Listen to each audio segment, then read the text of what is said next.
All right, there we go.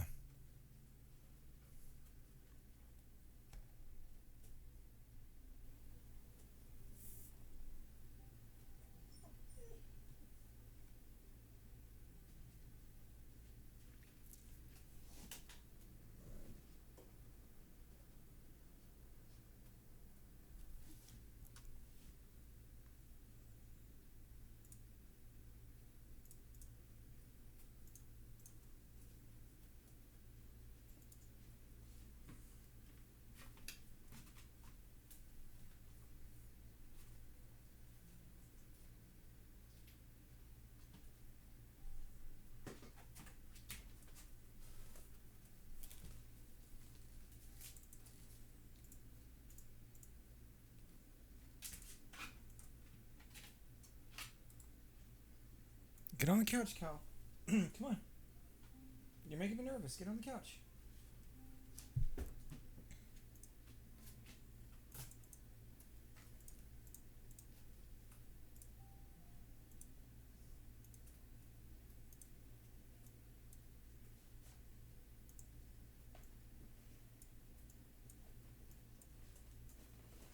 Calvin?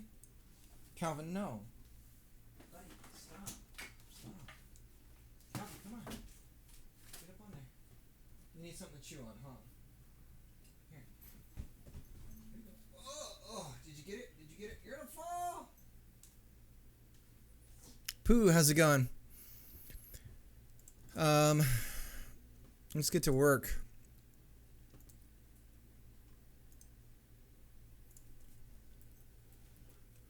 I guess we can plot out what we're going to be doing.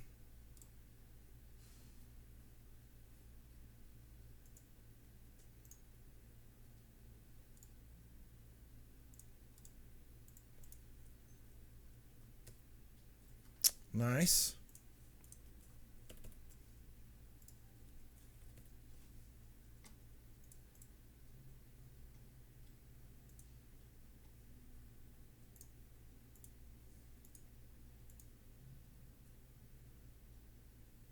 Let's see.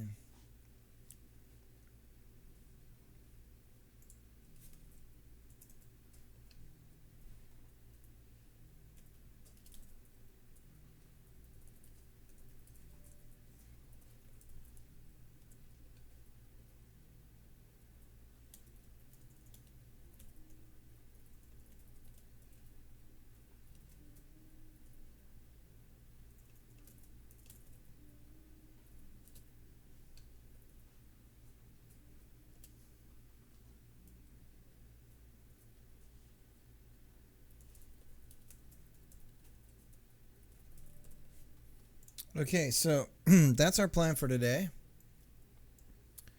And I gotta change this mouse. This mouse isn't gonna work out.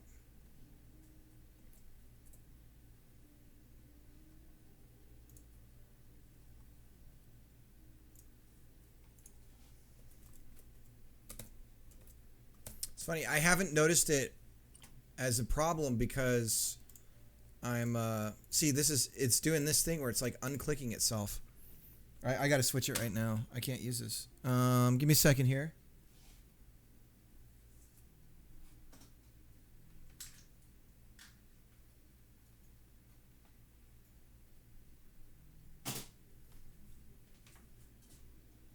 Sticks, how's it going? Let me try.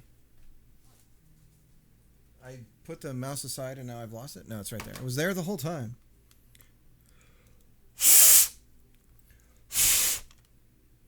I'm good. It's a little hot. I don't know how I just did that, but I did. Trying to fix my mouse. My mouse is being a little cranky. I'm doing good. So I have a funny story. I guess it's funny. It's actually probably more gross than funny. So our dog, the new dog, I spotted had a bone, and we haven't given him any bones. So it was like, okay, where did he get this bone? And as I was approaching him, the bone was quite large. And the bone had decayed flesh on it, and it reeked, and it looked like a femur. And I got really freaked out. I was like, oh my God, my dog has dug up some body or something, or has found a body. So I talked to my wife and my mom, and I was like, you guys need to come out here one at a time and take a look at this thing, because I don't know what it is, and it looks like it could be like the remains of a person. And it turned out, because I had two suspicions. I was like, it's that, or it looks like a part of a cow leg. And thankfully, it seems to be the latter. It was not human. And so I was like getting ready to, I'm like, oh my God, we have to call the cops, and they're going to need to search the property and do all this stuff. And who knows what's going to happen. But yeah, where we live is like 95% dairy export. So we have the creek in the backyard. A cow must have died in the creek. This is really gross to think about. And like part of its remains floated downriver or downstream. Thus our dog found it. It was disgusting. Now that I've scared you all away, how are you guys doing? How's everybody else doing?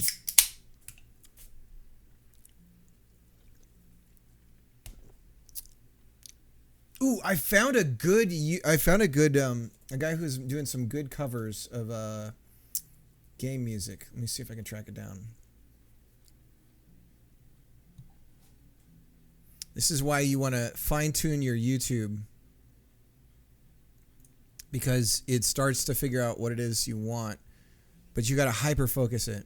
And I also discovered, here's the other thing I discovered. Where is it? No. Did I not play it on this?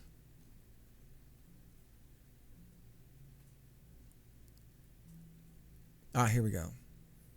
Bostello is the guy. Let's go to playlists.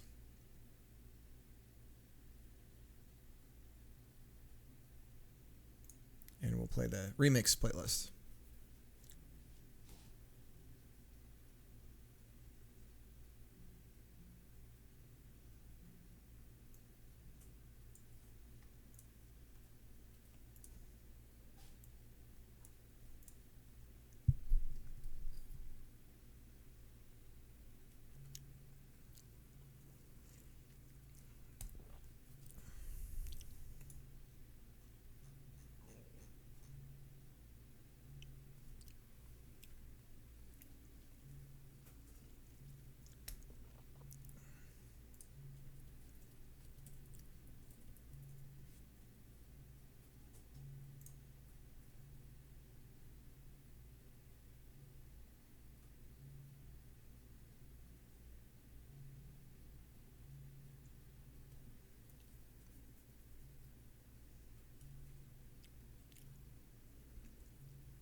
Computer, stop.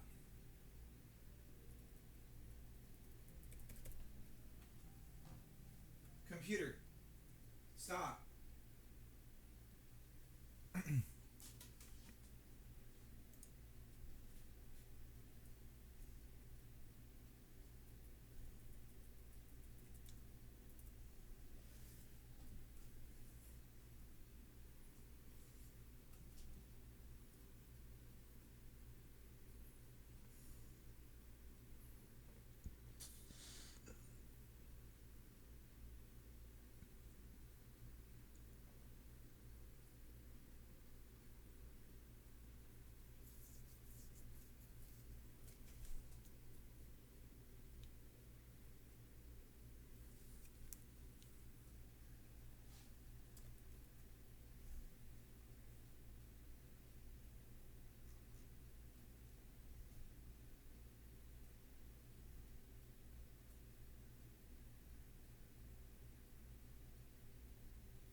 Okay.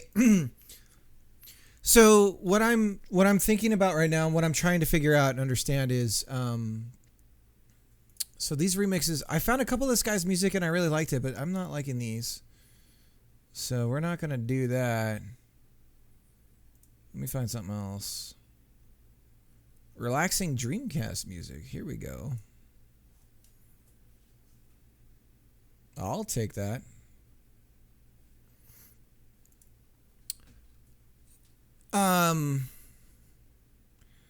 So this is Echo the Dolphin, Defender of the Future. I don't remember there being a 3D Echo.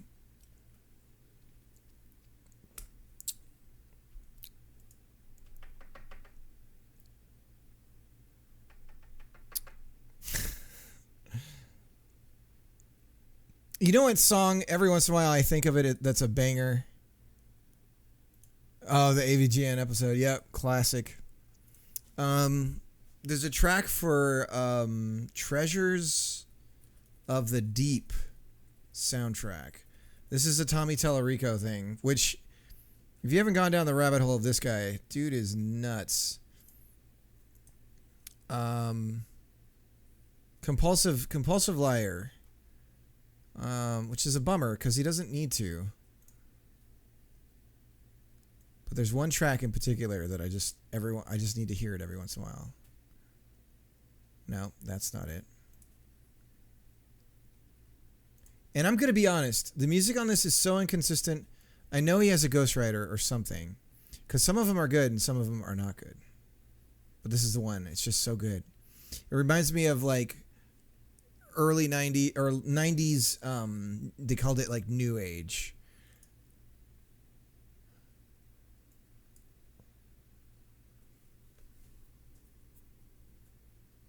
Mi amor.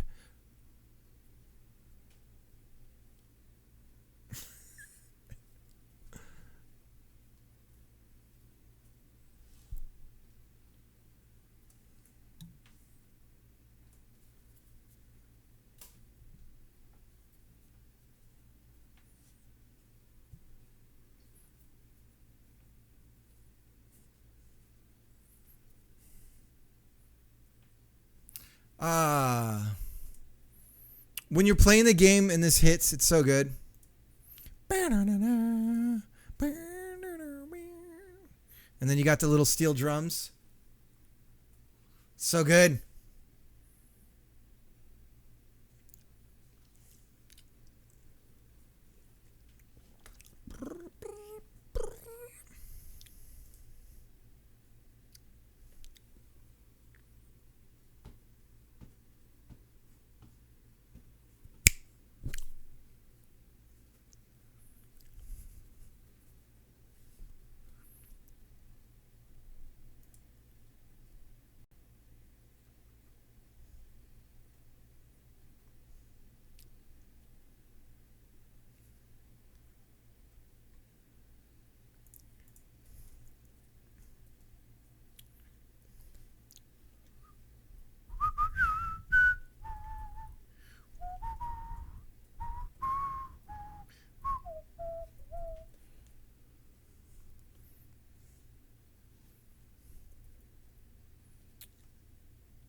Okay, I think I know how to do this.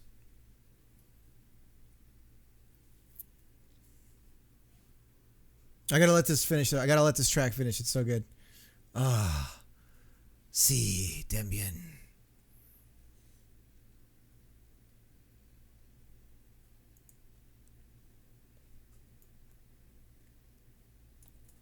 All right, let's do this redeem. The next song has been chosen. I'd love for the selected music to be automated in some way. And actually doing this game stuff, I think I can make it happen. All right. We're going to say...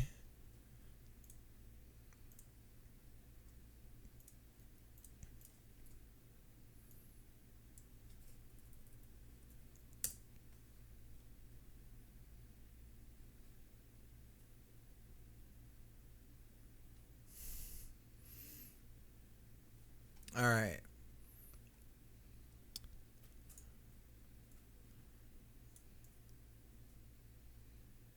Maybe a little bit lower. It's probably, you guys can hear me okay. So here's what's going on.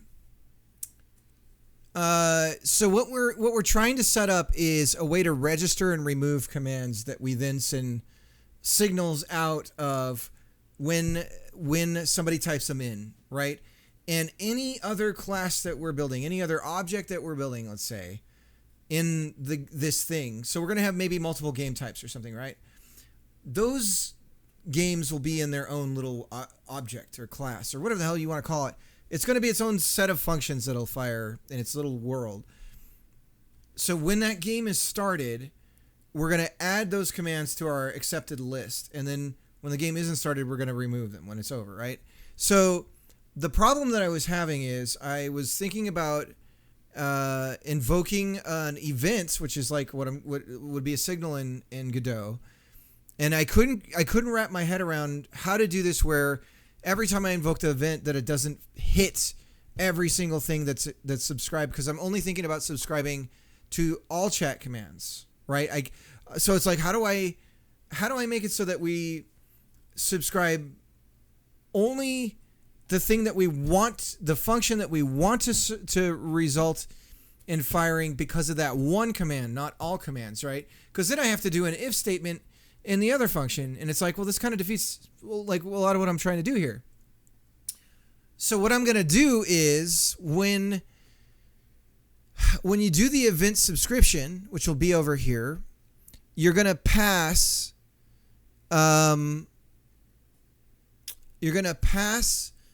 something to it that will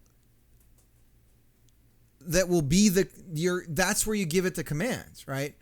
And then in that thing that you give it, which is going to be a command object, that's where the event of something occurring will get fired from. And that way, only when that event fires will the subscribed function or method, whatever you want to think of it as, will fire.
All right, Pooh, have a good one.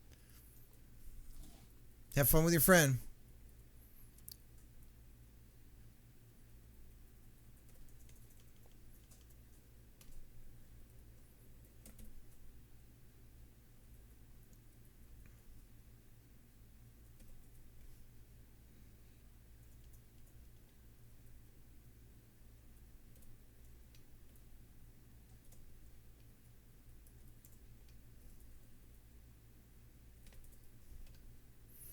So we create a command, we subscribe to that command's event, we add that command to the chat commands. All right, Pooh, see you in a bit. I got to use the restroom. I will be right back. And then we'll get the treadmill going. We'll get a little bit of walking in, and we'll just continue the journey. I'm going to get this music going while I'm gone to babysit everybody.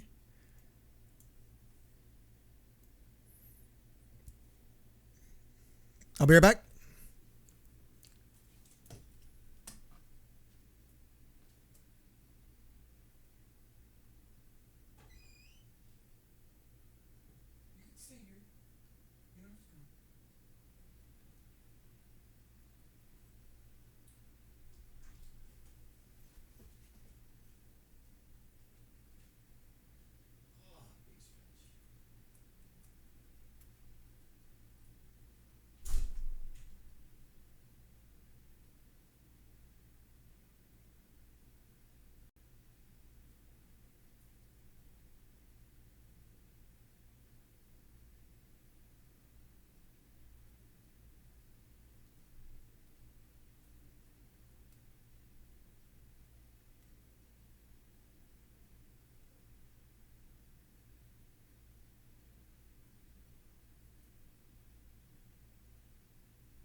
Dave the Diver.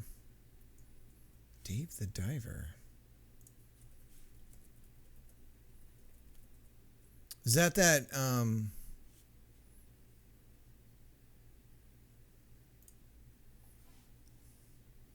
Ooh. Ooh. This looks good.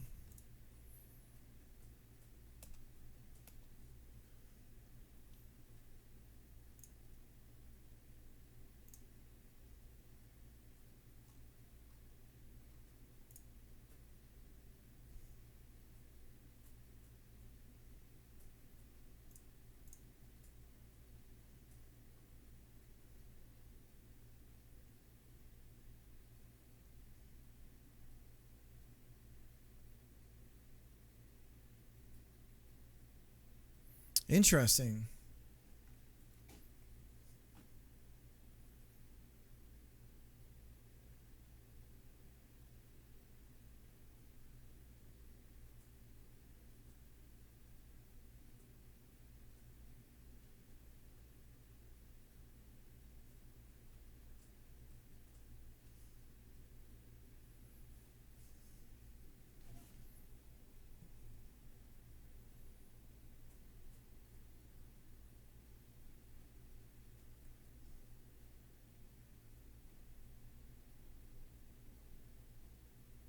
Man, it looks like it has like a million systems in it.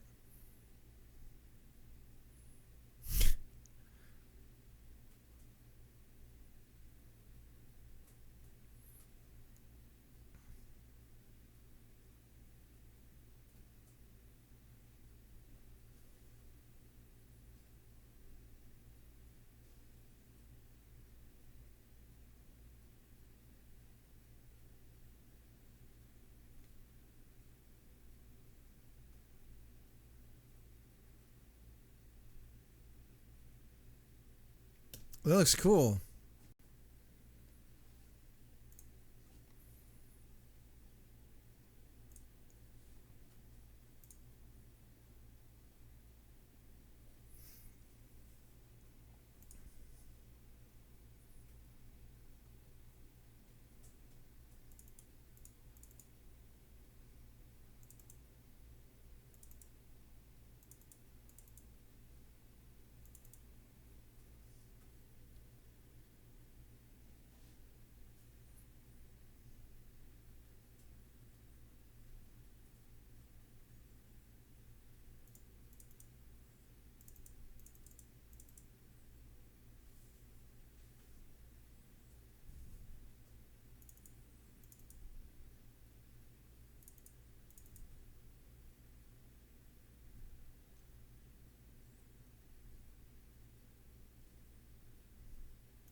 There's a lot to do in the game.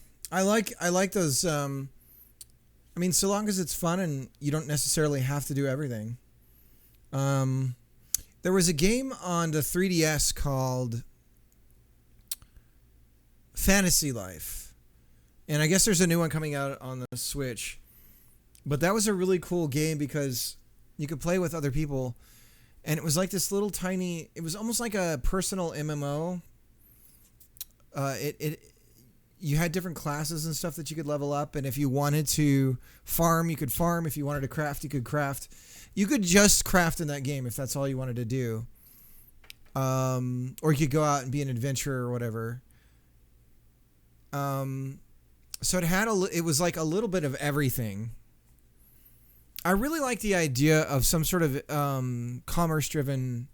I don't know. I keep going back to this, like, Adam Smith supply and demand mechanics for a game. My mind keeps going back to that because I think that economies in games are actually one of the most overlooked things, and they're done as like not an afterthought, but they're cheated to such a degree that they're not real economies. And I'd love to make something where people can create, like in a Minecraft style game or something, but they simultaneously need resources in order to achieve certain ends, and they can collect them themselves if they want, or they can purchase them and somebody else can do the collecting. But that everything comes from an actual finite, like, source. I like the idea, the trash problem. How do I put it? That eventually, okay, so there's a quarry and there's all this marble or whatever in there, and you mine it out, and now you have this empty hole.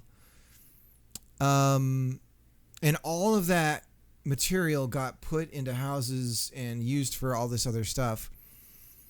And eventually there's like a landfill problem where that stuff becomes trash eventually and becomes a pile someplace. And I like the idea that you've got this like loop of consumption, and I don't know.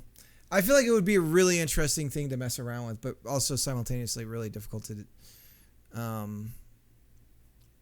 don't know. I play around with that stuff a lot in my head.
No Sonic songs.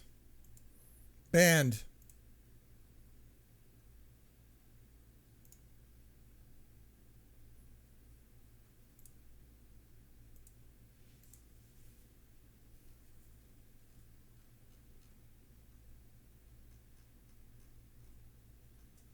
Gotta find something else.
I'm so tired.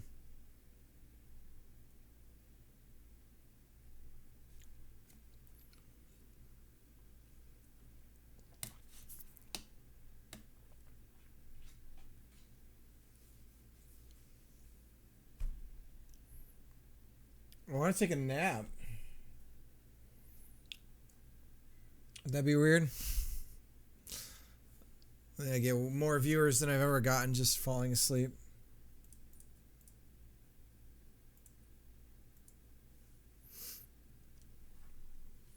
Hump day, right?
Okay. So we create a command outside of this. We subscribe to the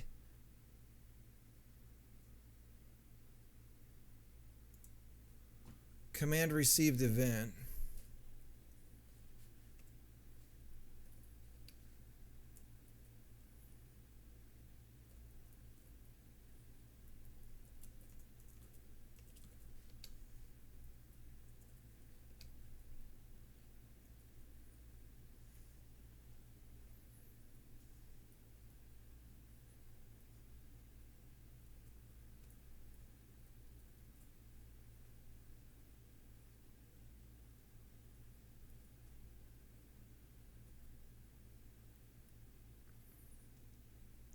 When we add it, we add the string value for the command name.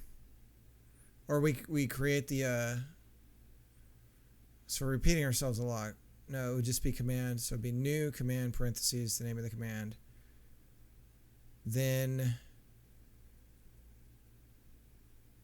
that actually needs to be added to chat commands. Chat commands is connected to a signal to receive a command. Anything with an exclamation point. It checks to see if it exists in the list, the dictionary of commands. If it does, then it executes a command received on that, which then invokes. And do I need to even really... Can I invoke... From here, can I invoke it? So can I do...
I'm tired.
Thank you, Sticks.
I think this is it.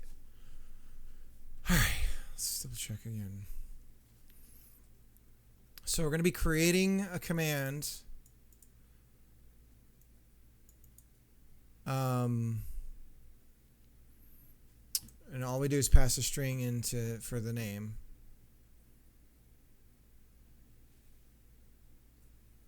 Then in the chat commands class, we add the command. But before we add the command on wherever we've created the command, we're going to subscribe to command, whatever the variable name is, dot command received plus equals, then the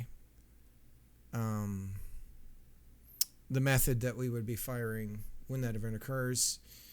Then when we receive any commands that we've subscribed to listen to from the Twitch library, the Twitch chat connection, whenever a command is received, we're going to check against the dictionary list of commands that we have. If it exists, then we send out a received, we fire a received off on it, pass the chat command received arguments, and we take that, we invoke the command received event, and then we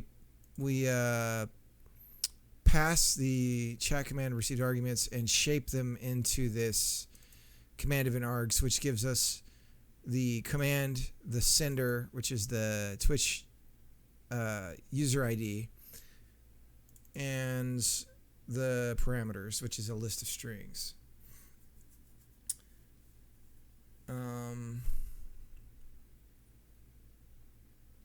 Okay, so let's try and get this hooked up for one. We'll try one command. I need to, if you'll excuse me, I'm gonna go, I gotta get some tea. I can't just be pumping caffeine in me through soda, but I need to wake up, so I'm gonna go brew some tea, and I'll be back. So probably 5 minutes, but maybe I'll come back while it's brewing. I think I'll do that. So I'll be back in probably 2 minutes. Maybe I'll play around at Pac-Man and then go back and get the tea, come back again, and we'll get going again. So I'll be back.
Oh my goodness, what a handsome pup.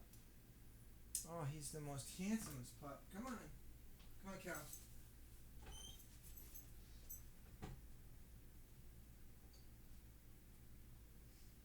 Okay, come on.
Nice, Pooh. I have returned as well.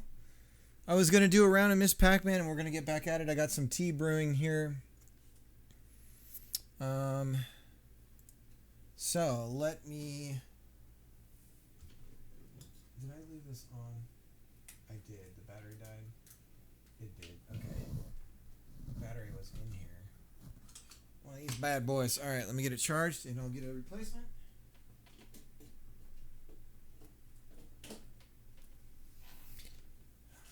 And then we'll do a round of Miss Pac-Man.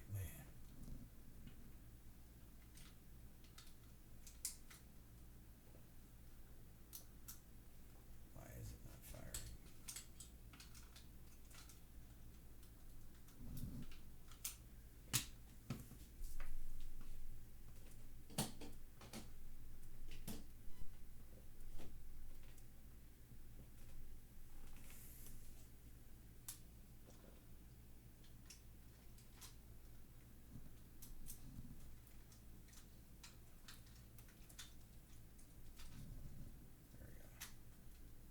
Okay, mic's up.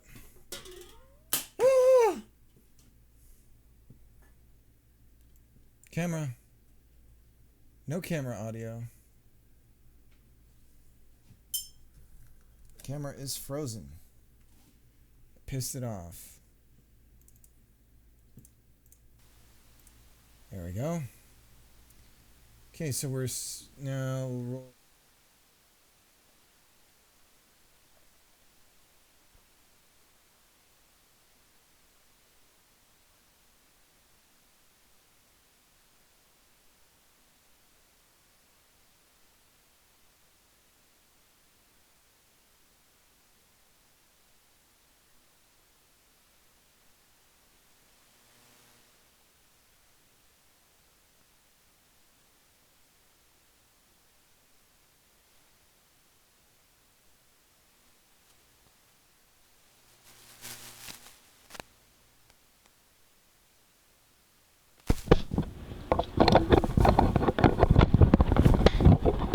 All the microphone stuff is giving me problems still. Okay, so we're all set on sound. Thanks. Yeah, I like the tracks so far. So I'll go after a Pac-Man try. Nice, nice, nice. Let's turn the volume up.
Nalith.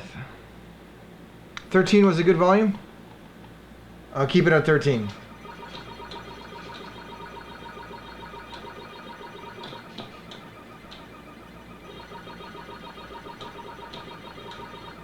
How you guys doing though today? How's your day going so far?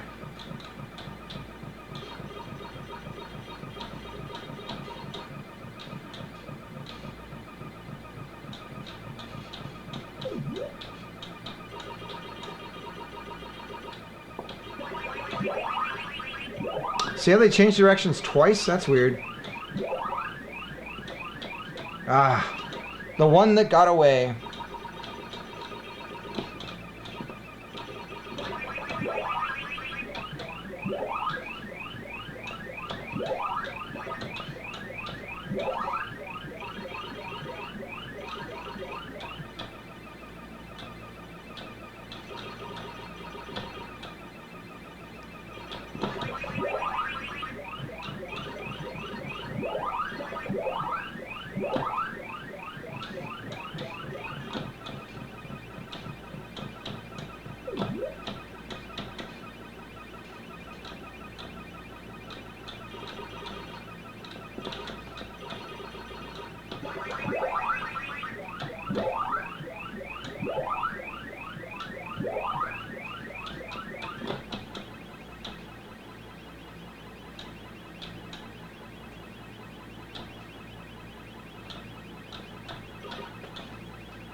All right.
Woo! I actually, that's a great question. I actually already have. That was the first thing I made in Godot. And I don't know why I didn't just finish the damn thing and release it. Because I made it very accurate to the controls and the feel of it. And I recreated all the AI of the ghosts and all that stuff. So I really should have.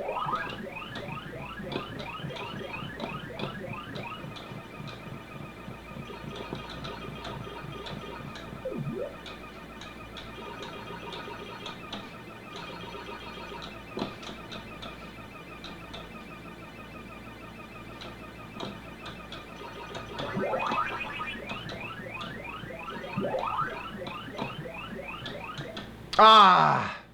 Not a bad score so far, guys.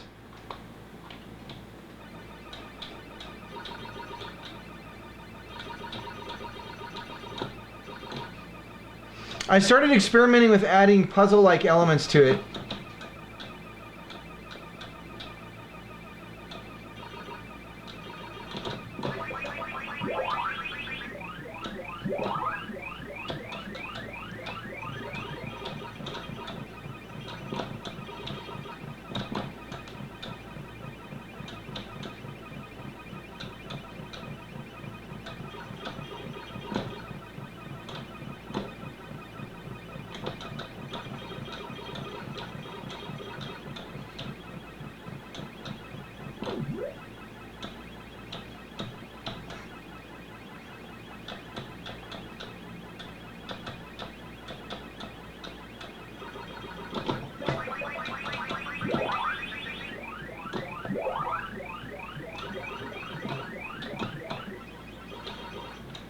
We're not. We're doing good. We're doing good.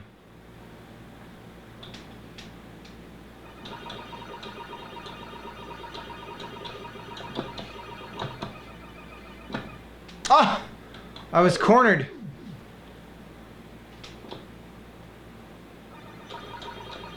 There's a good chance on this run, guys. There's a real good chance.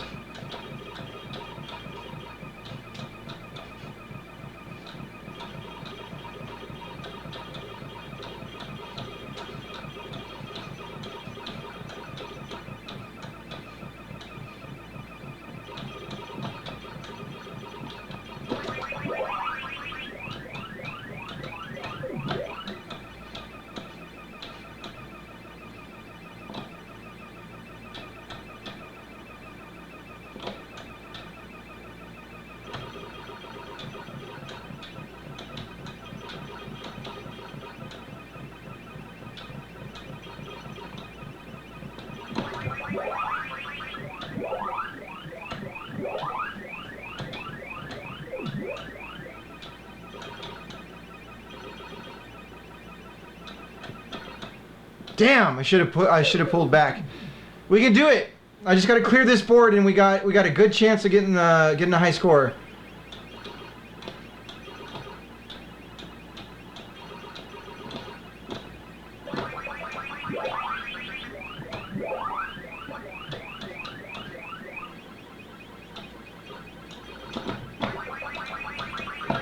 Let's just finish the board.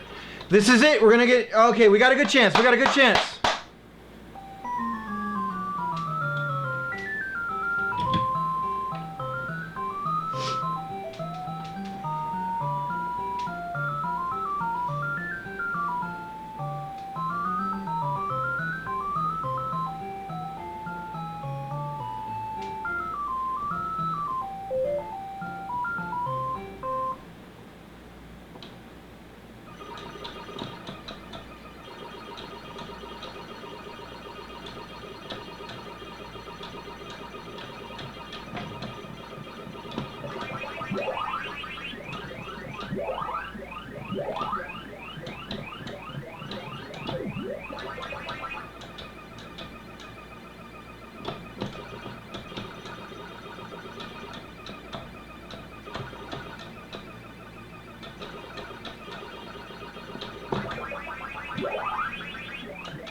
Gonna get 70.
Damn! Woo! Look at that! Haha! It always is big when you do it. That was a huge record. Not bad. Let's mark that.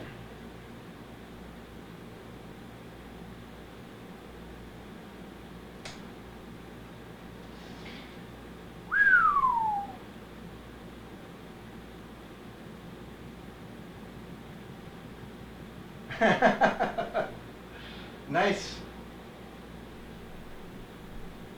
Not bad at all. Not bad at all.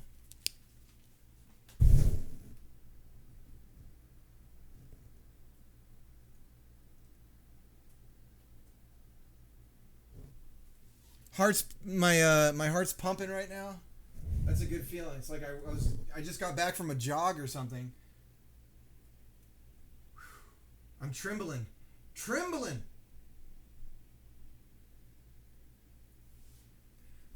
Oh, we are having a good week when it comes to this stuff.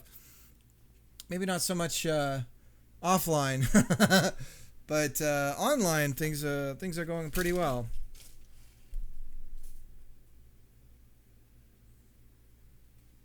Let's get that music going again.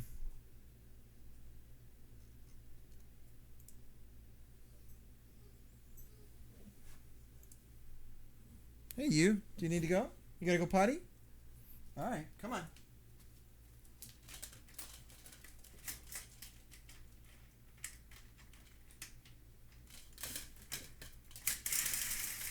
Here you go, handsome. You gotta go potty? Here you go. Come on. Come back here when you're done, okay? You come back here. I'll hear you. I'll be right here.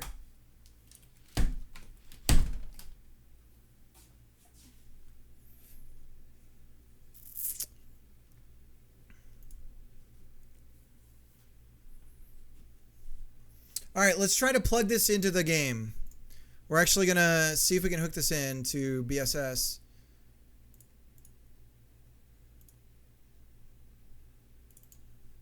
So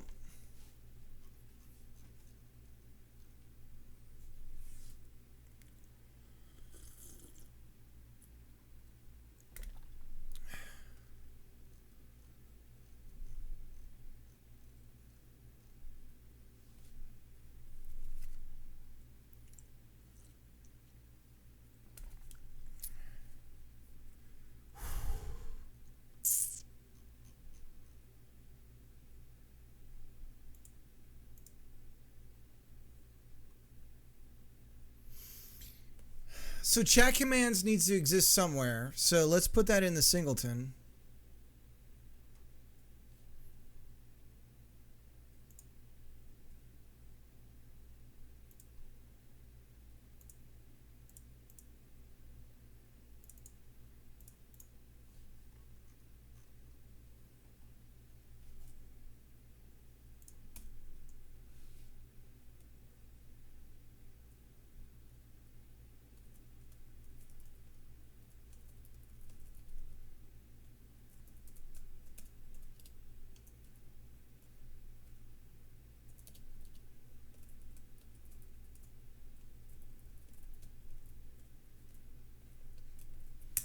Okay, so that was easy.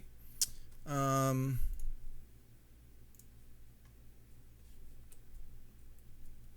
it needs to be public.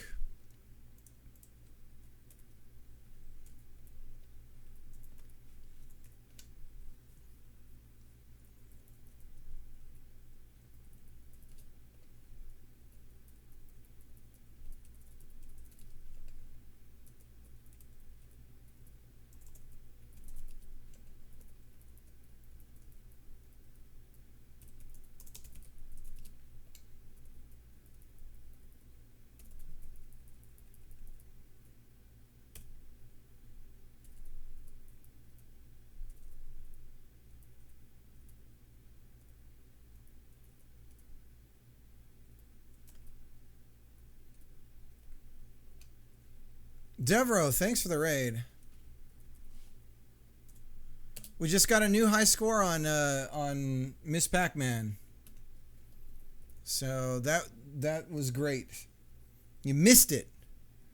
You missed it by like 5 minutes. How's everyone doing?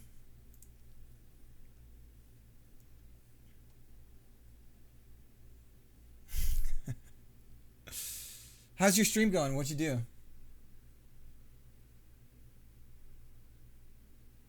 It's too long to be a clip. Oh, darn it, Dev. Thursday though. Thursday we'll be getting back on tactics. I was thinking tactics Tuesdays or tactics Thursdays. Get it? They built a sniper rifle. Nice. But I figure if we work on tactics on Thursdays, then we can make Thor proud.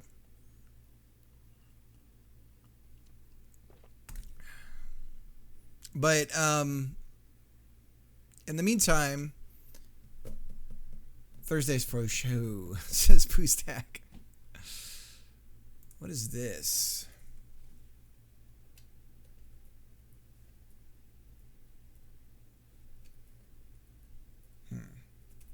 No way, it's complaining about that the minute I set it to private.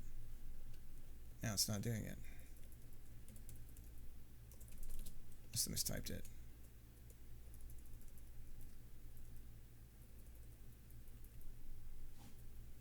I feel like I need my publics and my privates to be grouped together, but then it sort of ruins some of the organization that I've got built here. So let's do this. We'll do these two and paste them down here. Okay.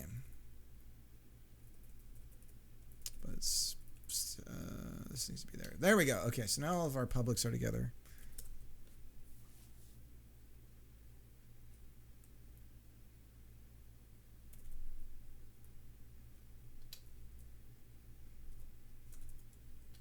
But the new high score is 77,080.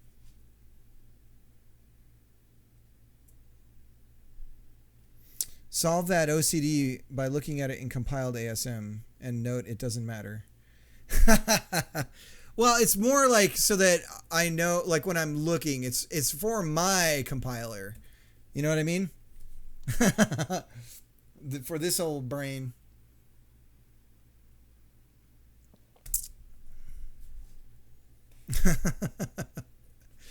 All right.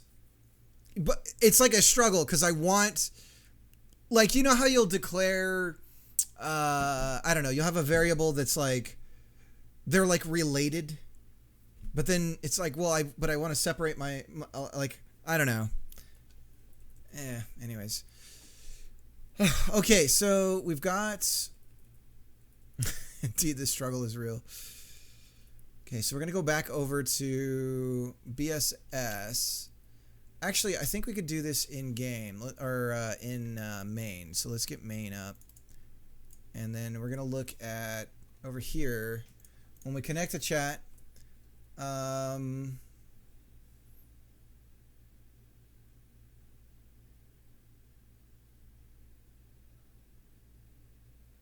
Okay, we'll mess with that in a second.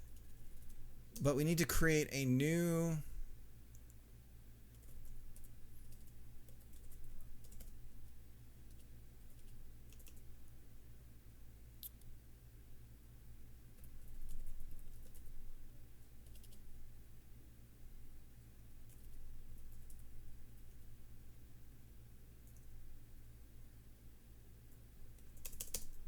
All right, let's put this on the outside.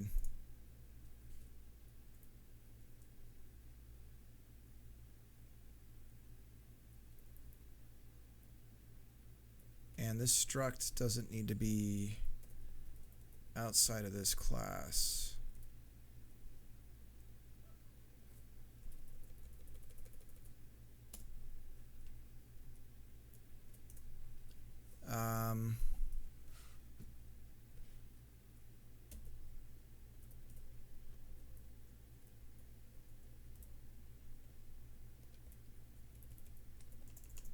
Okay.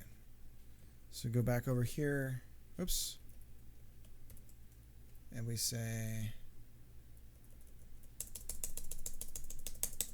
So we're creating a new command.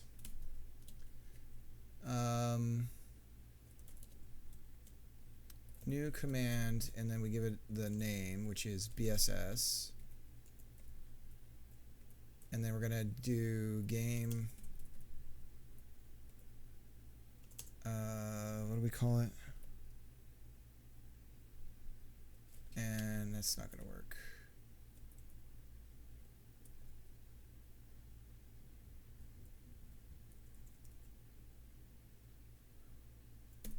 I don't know. We'll call it commands. I don't like the lowercase, so we can do capital.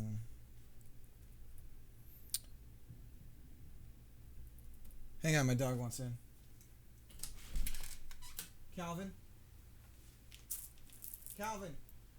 Hey, Cal? Calvin? Cal?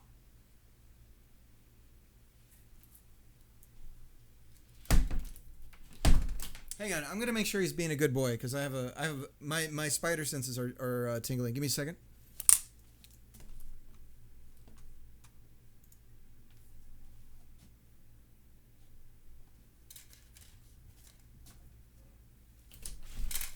Calvin, Cal, come on in. Oh my God! No! What did you do? Oh, you fell in the creek. Oh my God, buddy. Oh, I can't let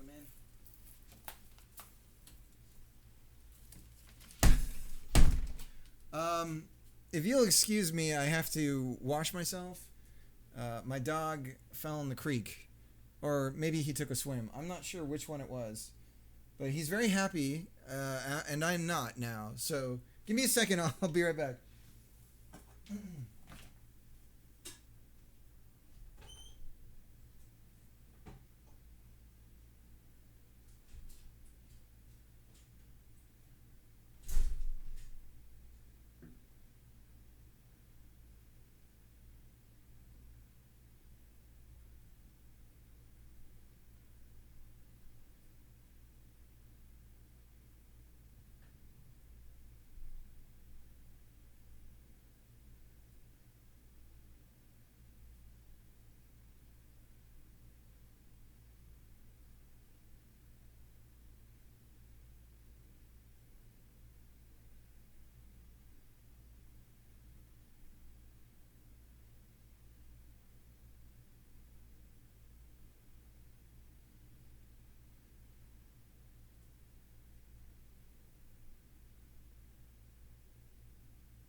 Oh my gosh. Sorry about that. All right. So he didn't go in the creek. My wife accidentally left the water running and made it. There's a giant mud pile that he discovered as a result. So he was very excited about that. Okay, let's get back to work here. Thanks again, Dev, for the raid. I really appreciate it. Let's give a shout out to Dev. Anybody in the chat who doesn't know, Dev is a fellow developer doing stuff in Unreal and is working on a tactical style game. What, like, okay, so is it more tactics or more strategy? I guess what's the difference? There's a difference.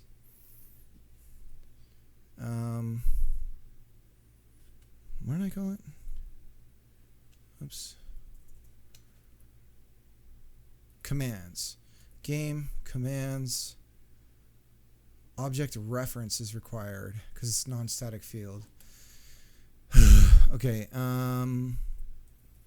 let's do private game, and then we're going to say this can actually do that. So this will say game open settings. Then we'll say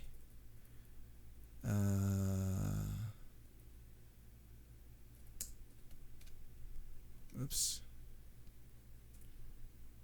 Paste.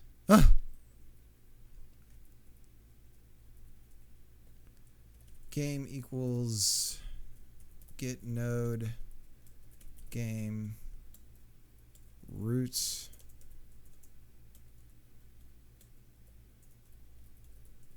game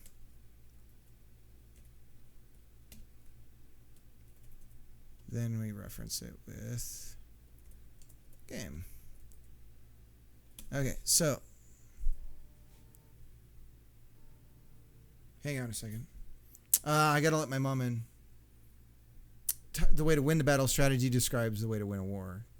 Yes, I think we've talked about that.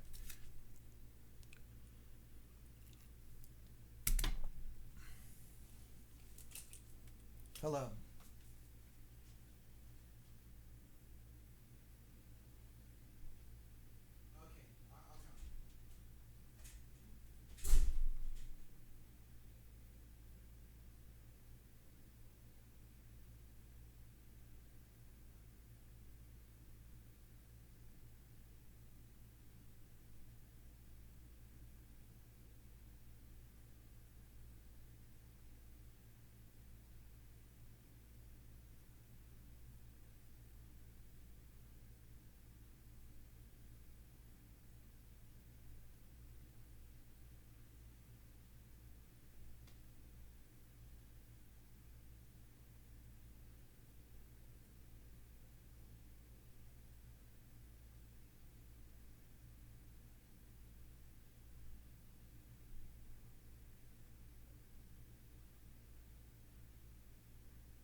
Yeah, actually, when you were talking about with the difference between tactics and strategy, one of the reasons why I like Final Fantasy Tactics so much is because the post-battle game loop, which is, I guess, the strategical element of the game, except that you're dealing with, I feel like it's hard. I don't know what you think about this, but I feel like it's harder to have strategy when you have role-playing mechanics, specifically like the D&D concepts of like leveling and whatnot. because you can always just you can out level the next thing, and then there's no thought about, okay, well, where do I go to battle next, or anything like that. There's nothing like that that's going on. Well, I wouldn't say nothing, but you can always just grind essentially.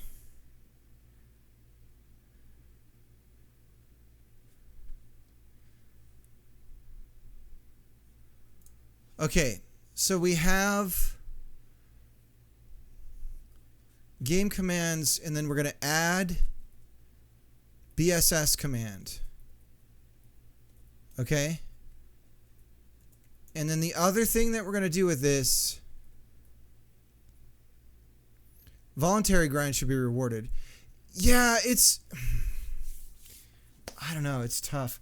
Okay, to talk about tactics again, Final Fantasy tactics. The interesting thing that they did was they made it so when you would level, only when you'd level up, not when you gain experience, but only when you'd level up, whatever class you were, its attributes were going to level lower than like other ones. So it had this weird thing where if you wanted somebody to be really good in a specific class, you would actually want them to level as a different class. So, it was really weird. But when I'm thinking about the game design perspective and like, why did they do that? It was so that, it seems to me, so that the grind that it's sort of like, it's kind of over time normalizes certain things.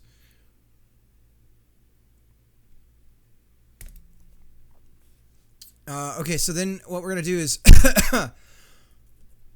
we're going to try and do a connection between, we have the event called command received plus equals, and then we're going to connect this to BSS like that.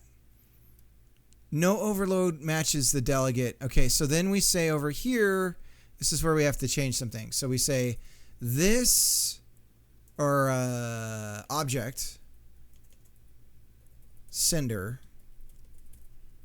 and then we're receiving a struct called command event args. And I guess we could just say command event args.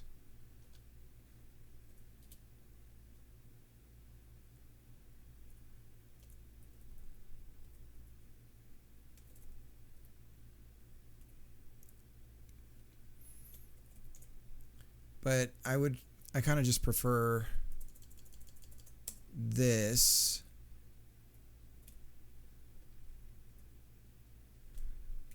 And then let's move that on the outside. Do do do do do do do.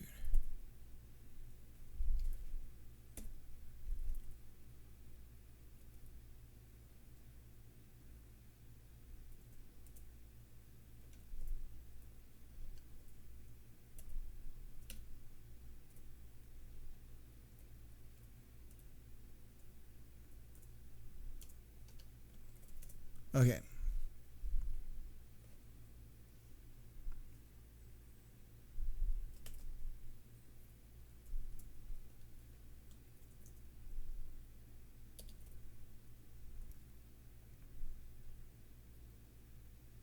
Okay, this is inside.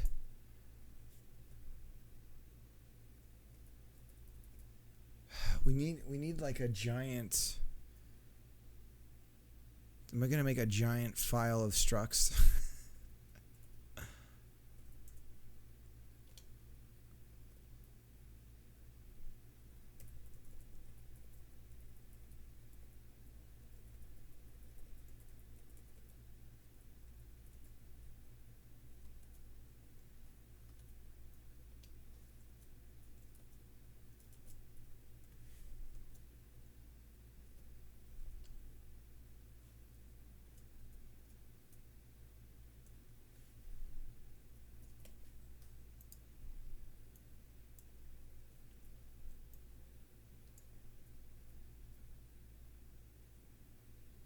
Ah.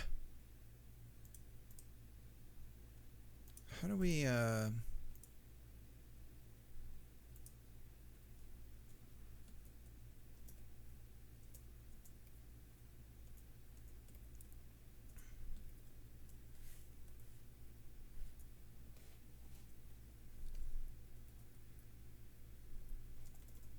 do I indent? Outdent? What is it called? I don't even know what it's called. Oh, is it just... Hang on, do I just... visual... No, that's not it. No, that's not it. No, that's not it. No, that's not it. No, that's not it. Ah! Let's hit space. I don't know how to do it.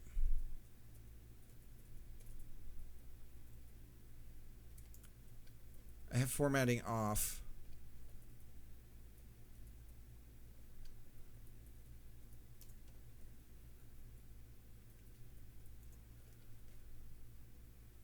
Unidentify. All right, good night, Sticks.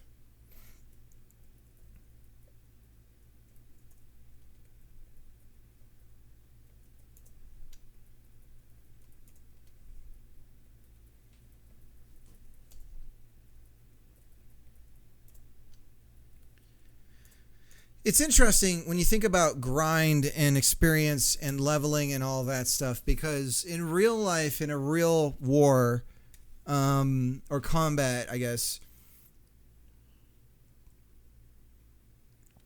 I suppose there is something to do with experience and like combat experience and stuff, but there's also like this other element of morale and exhaustion.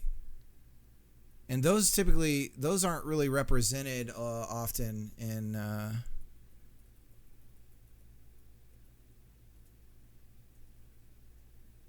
how do you tab backwards? Call for Deckard Cain.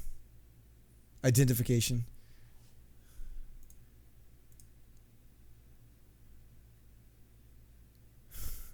Is that a reference to not Blade Runner, but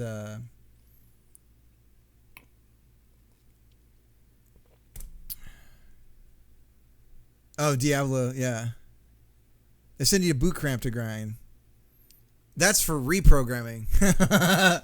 Boots for reprogramming. They break you down to build you back up. Invem outdent?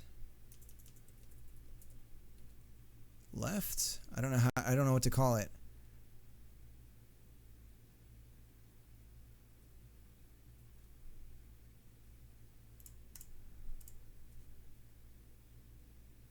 Unindent?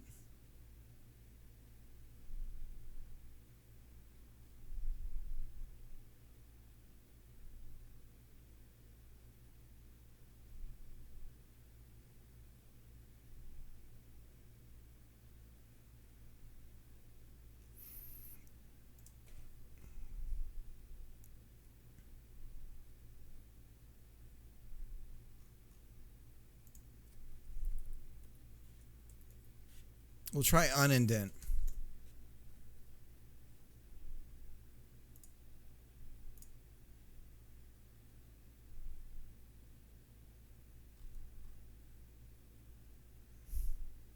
Let's keep it the keyboard shortcuts, guys.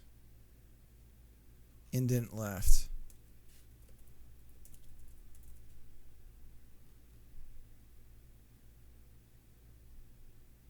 Reindent.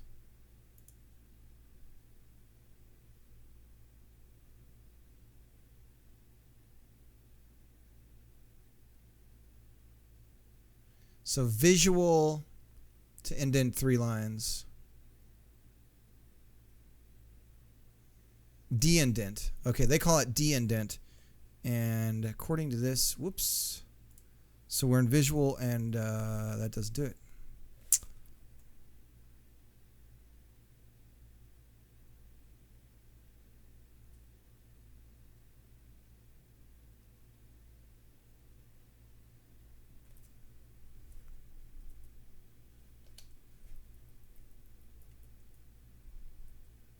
Okay, so that's going the right way, but then now I'm pushing things out. I didn't know you could do this. This is cool, but how do we do the opposite? Please tell me.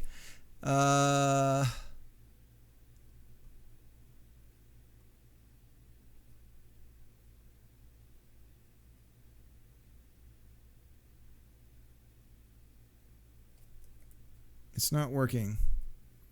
Ah!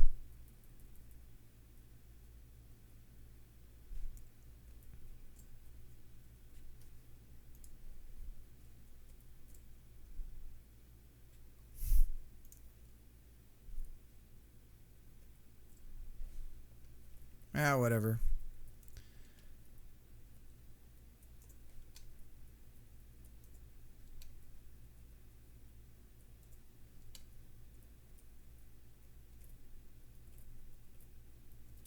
Okay.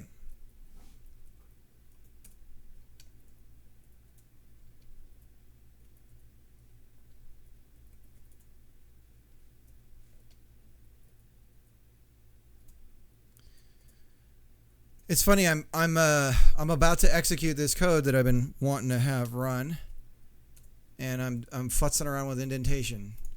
Okay. Okay, what is going on? Because some of the shortcuts are not. There we go. Jeez. All right.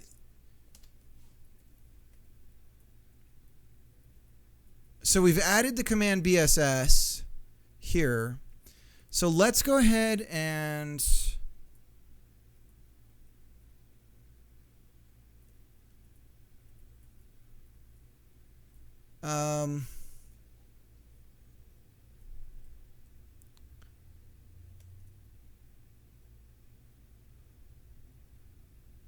let's set some breakpoints here and see how everything is executing.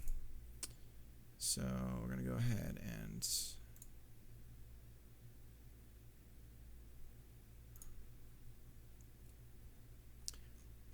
let's open up main. And how about we break right here and we'll step through what's going on there. That sounds like fun. Play.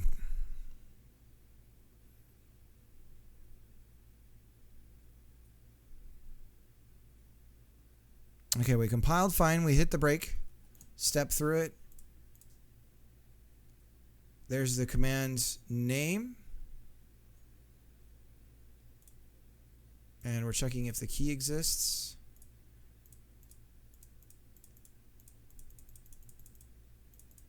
Jeez. Bunch of stuff is happening. Let's go back to chat, commands, and we'll break here.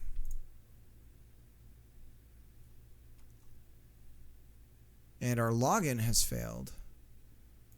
So our token's already expired. So now, rather than grabbing a new token, we're going to need to actually do the work. Damn. Well, let's just do the work to get the renew the authentication token, the auth token. I thought that token would last a lot longer, but it looks like it only lasts for a teensy bit. I thought it'd be like a couple of days or something, but it appears to be like maybe 24 hours.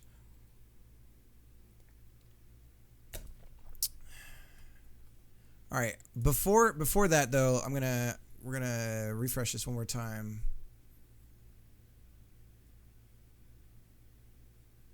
Okay, hit the first break. We didn't add the command. That's lovely. Main. If commands does not contain key. Okay, let's redo this again.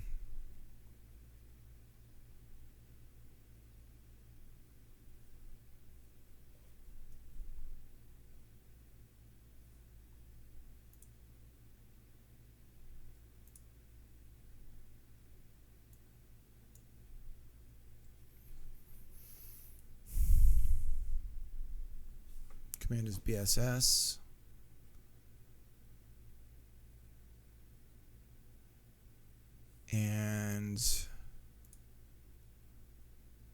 Commands is an empty dictionary.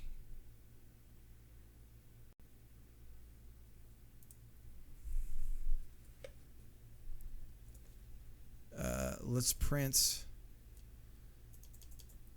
GD prints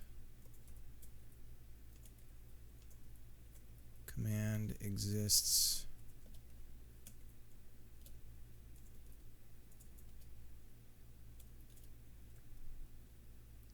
commands contains key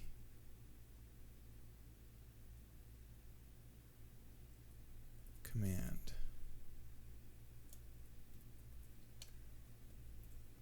And we'll break here instead. And it's broken because we're not compiled with the change that I made.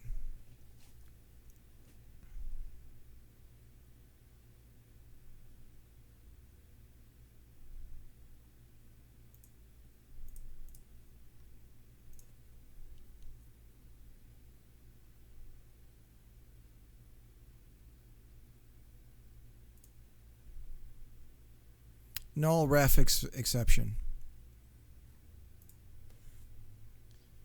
So let's go back to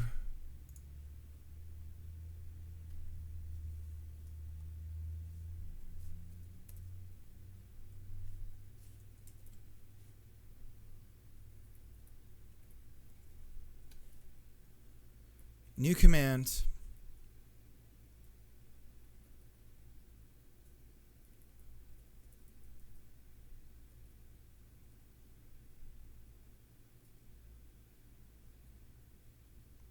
Null ref exception.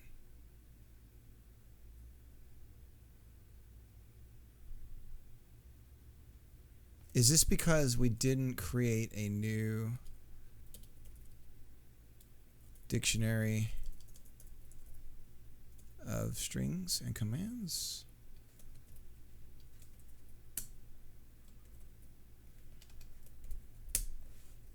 Okay, let's try again.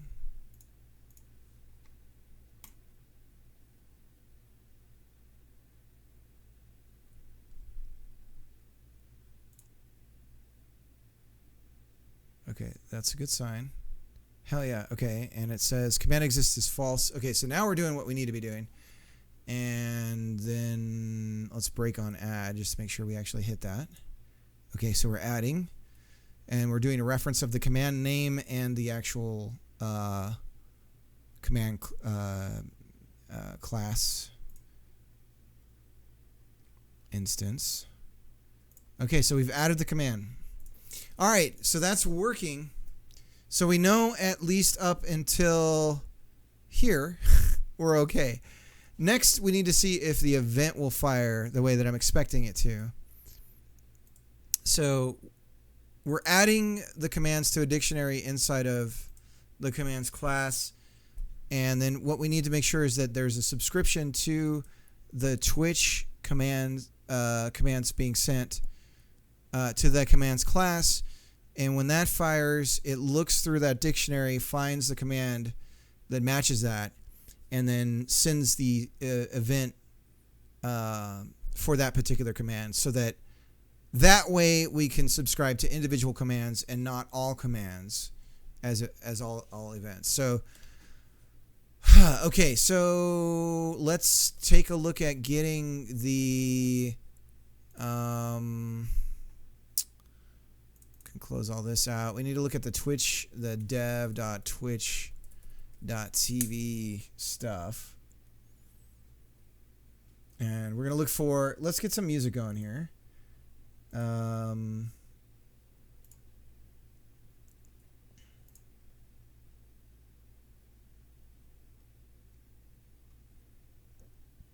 What is glitch hop?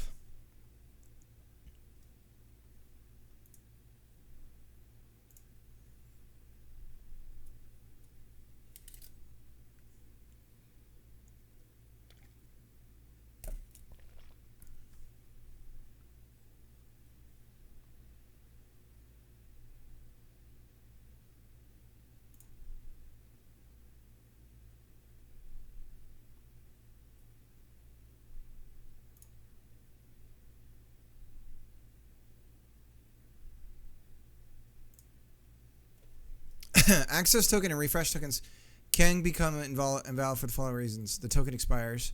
User changes their password. Twitch revokes the token. The user disconnects the app.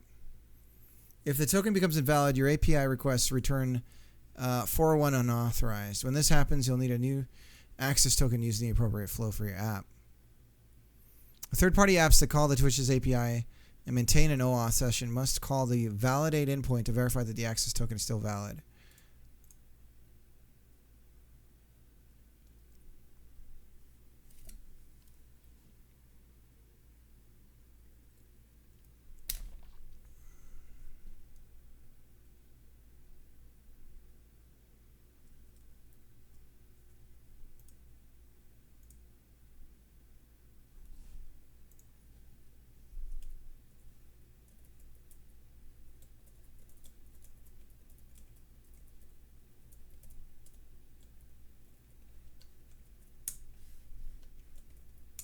Just want to make sure we're actually getting an auth token. And I should do that in code as well.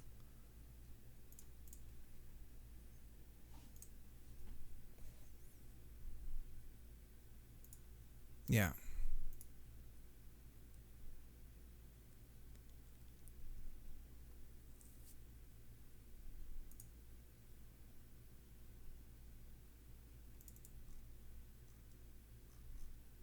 It looks like we connected. Or maybe not. Maybe I closed it too soon.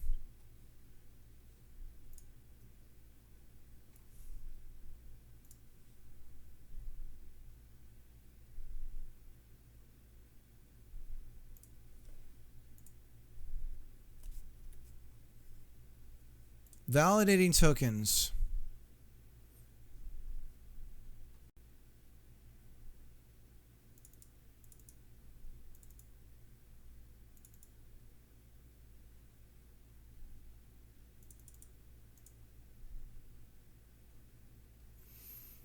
To validate token, send a HTTP GET request to this.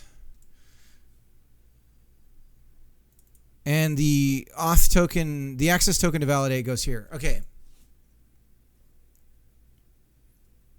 All right, Pooh, thanks so much. Give me just a second.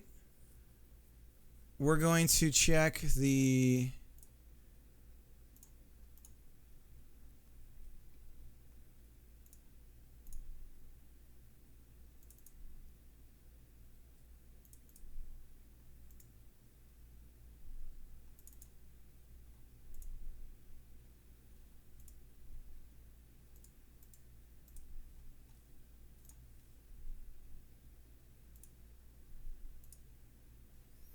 We're going to send the auth token that we have to this and just see what we get back. So validate, and they want us to do a GET request. Header, authorization. So we need to build a header out. That's authorization. And then the value is OAuth space. And then the auth token. And so if we say bump set spike, and we're just going to, you guys can see this auth token for now. Okay.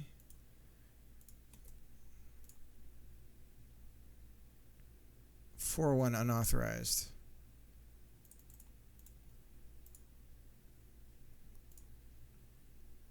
Authorization. Now, is that the key? Oh, we didn't add the key.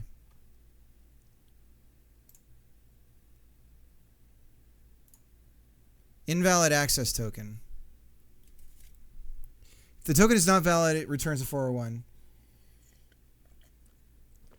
Okay, so how do we get a new one? With our refresh token.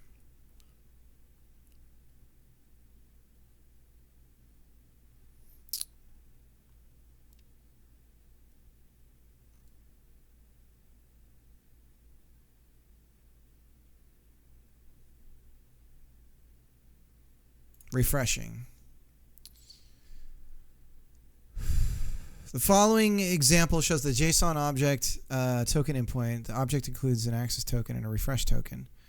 You must safely store both the access and the refresh. How to use a refresh token. To refresh a user access token, send an HTTP post to OAuth token. The following table lists the so a form encoded parameters that you pass in the body of the request. Client ID, shared secret. Oh shit, I have to set this up on the server side. All right, well, I've got everything going for that. All right, let's do the break. Let's clean up.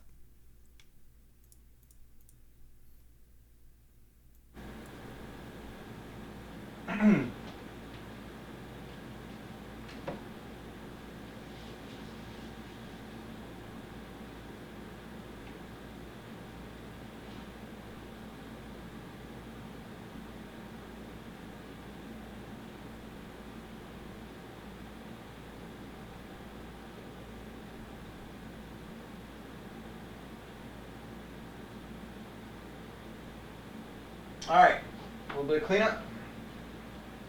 Sounds okay, right? Should be okay. Yeah, looks like it. We'll turn the... you guys can hear me okay over the music.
Zoom out. I just realized you guys aren't seeing everything.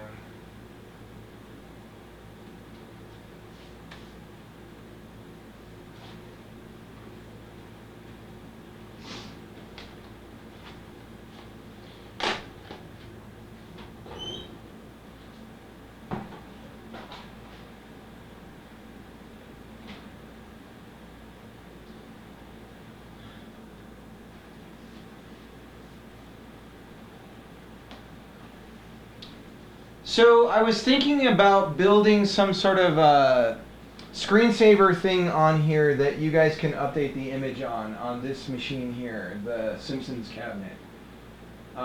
So it would give you guys, when it's full screen and it's zoomed in on me, then there would be something in the background that you could have your stamp on that would actually be part of my image, I guess.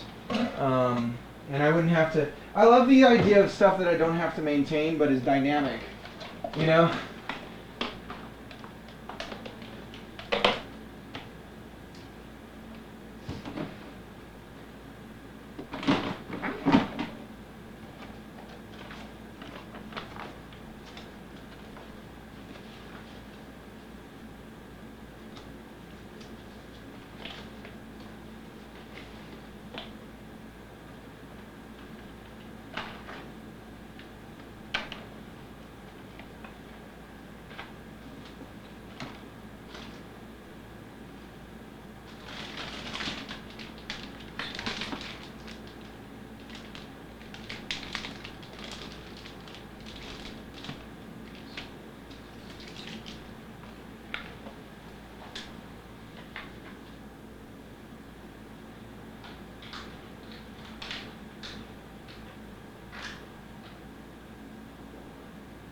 But really, it's actually getting surprisingly clean in here. Well, not surprisingly. I mean, imagine if you continue to clean with space, it gets cleaner. Imagine that.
Maybe I could set up a shelf that's hidden back here that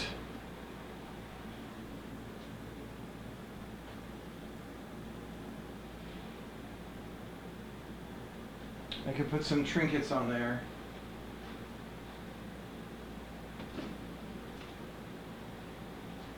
Some stuff some friends have gotten me over the years.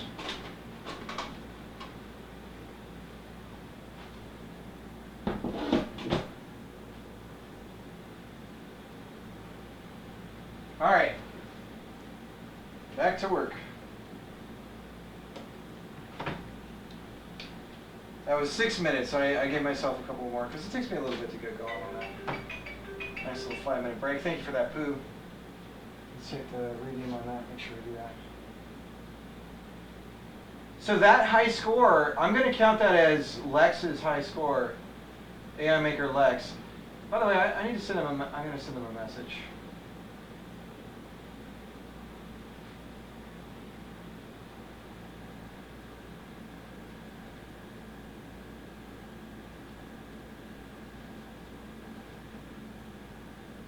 Thanks for reminding me.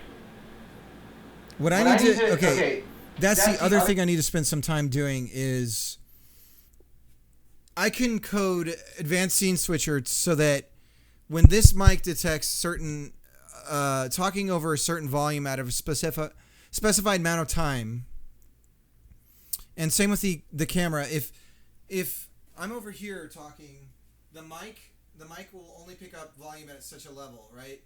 So then I can have the camera mic turn on in that case. And when I come back here, once the levels are over, like say 20 for a specified amount of time, then I can have it just do the sync and the fade and all that stuff for me automatically. And that would be cool. So maybe we can get that going.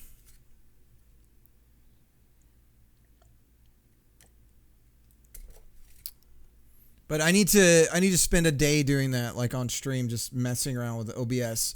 And unfortunately, OBS is really fickle. When you start messing around with that stuff, it'll just crash on you.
All right, well let's build the token refresh.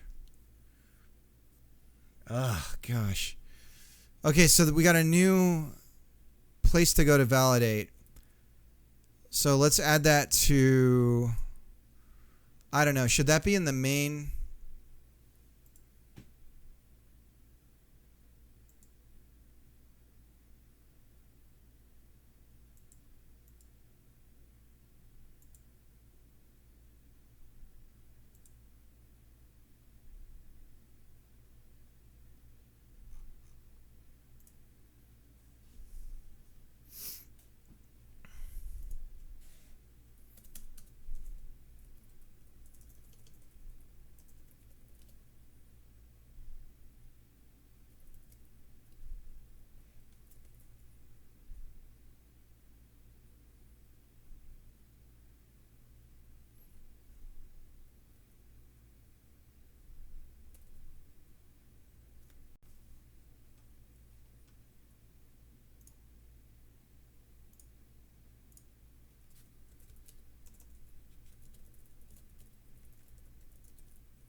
Ignore the rest. Okay.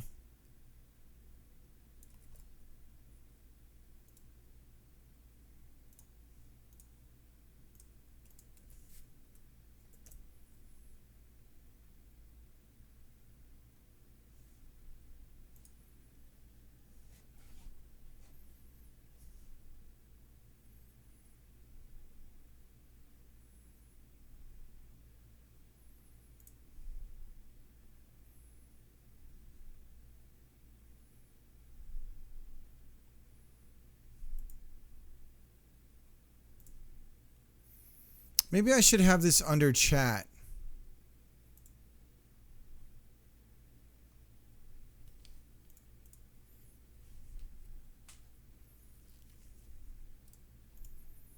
I have Twitch. Something called Twitch auth codes, which is just a struct. So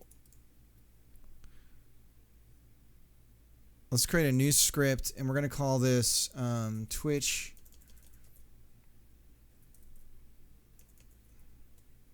validate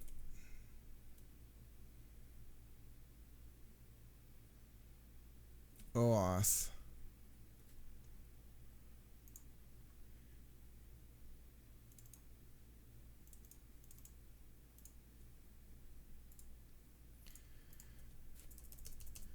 Okay, so we don't need Godot in this. And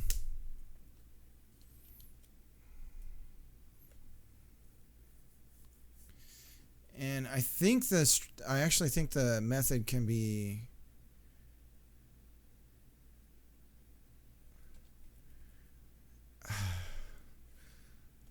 I mean, we have HTTP.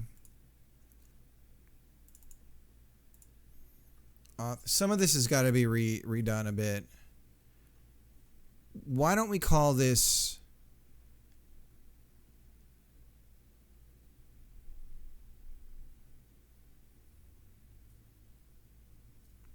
we'll put it in here.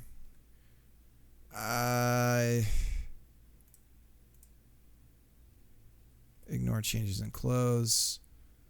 So we're going to call this public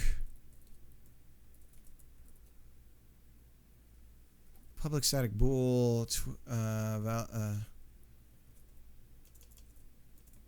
validate Twitch OAuth. And then let's get,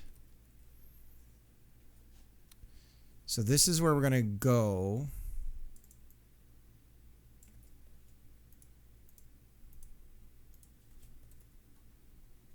And this is token. So private.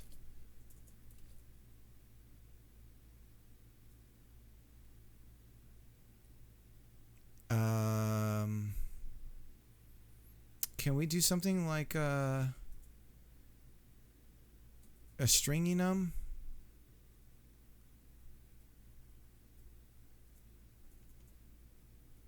Or const? String Twitch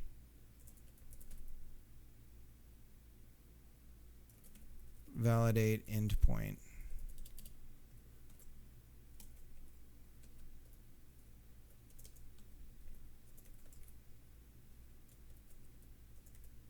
Okay. Okay, so then over here we say we're going to do a get. So that can be HTTP client.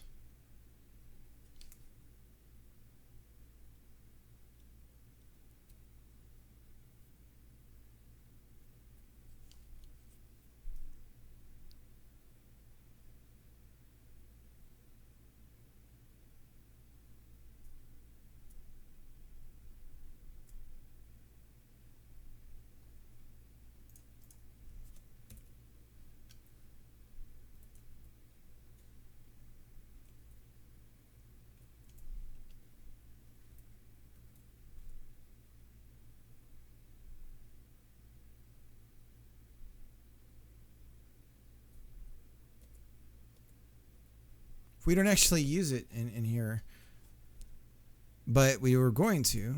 So we're going to say client, or we need some sort of result back that's a client post get async, and then we're going to say validate a token. So we need to add some headers. So HTTP client, let's figure out how to do that.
Ooh, nice.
How's it going, nickname?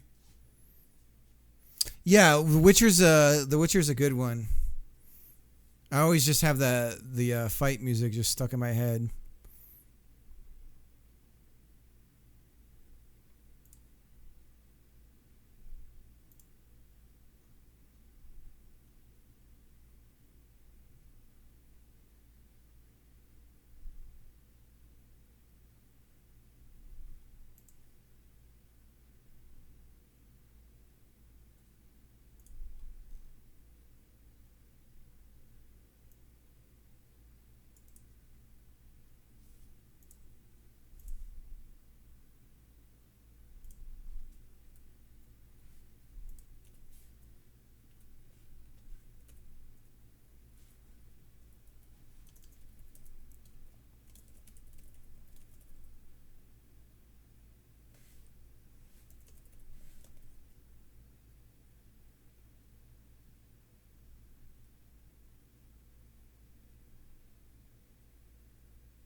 Yeah, we're making progress, Nick. Everything is back in order, and so now that I have this server thing set up and everything, right now we're experiencing.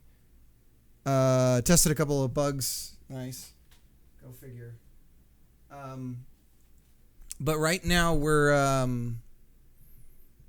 I got some stuff going, and then I said, okay, let's test it, and I can't sign in to chat because my auth token is now expired. So it's only about 24 hours until you need a new one.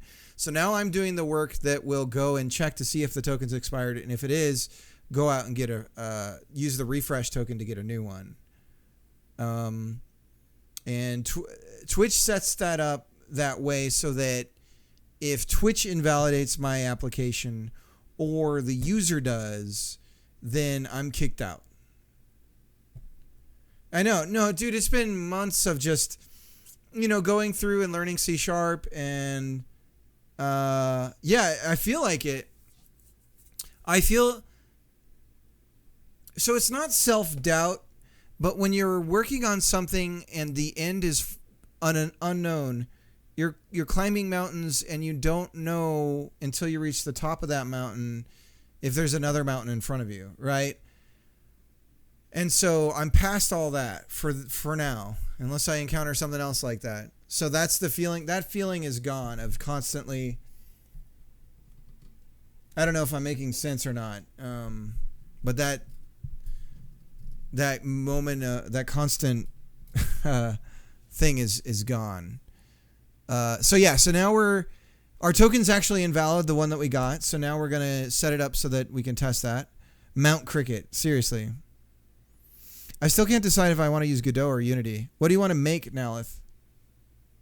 What kind of game do you want to make? I forget. You've done dev before, is that right? Or you're a programmer, but you haven't done game dev? Bit, how are you doing? Card game.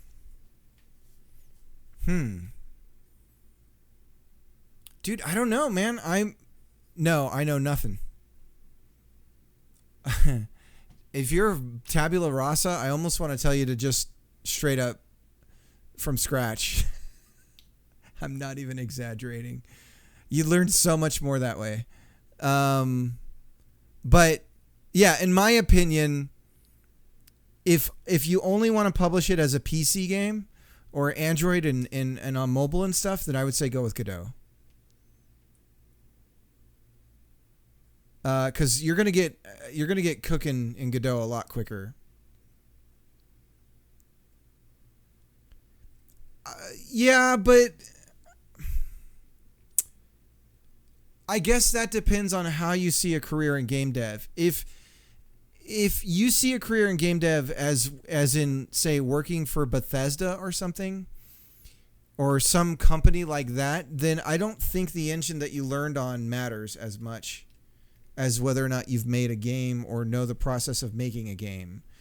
But if you're trying to work for a small, like, we pump out mobile games and we make soulless manufactured whatevers, and then Unity's the way to go.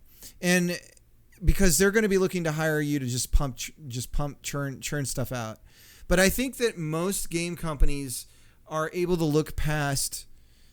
It depends on where you're going in. Like, obviously, if you're going to go in straight for programming, then yeah, you're going to need something other than, you're going to need like C++, right? If it's a big game developer, it's likely going to be that you need C++ experience. 100%, as I understand it. So in that case, I would say if you're looking to learn game development to work at a company, like a big video game company, then Unreal's your answer. Yes, like the ad mobile games, the ones that don't match their promotional stuff. Yeah, I just saw Bit's comment. Yeah, totally what Bit says. If you want a career game dev, then Unreal and C++ is what you want to do as a programmer. If you want something to put on your resume, then just go with Godot. Because all you need to show is that you understand what's involved in making a game. Make a complete game. Like, don't just have it be like, put the title screen in, put like an options and all that stuff. Build the whole thing, every piece of it. Because that's going to look better on your resume. I don't think, if you're going in to be like, I want to design levels or something, then you need to be designing levels, right? That's what you need to be doing. So it doesn't matter, whatever can get you going on that the quickest. The thing is, Godot 4.1 is adding things Unity and Unity already have, but in a better way, I feel. Yeah, I think you're pointing yourself towards Godot. And the thing is you can still do C++ in Godot.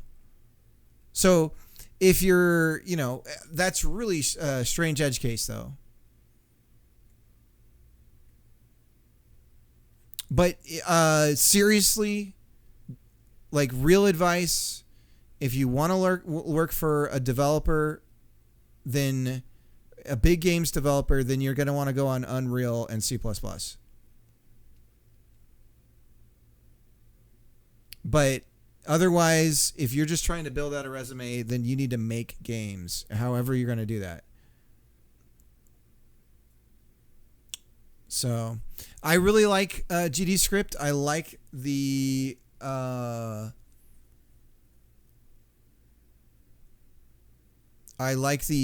guess you could call it like the overall API in Godot.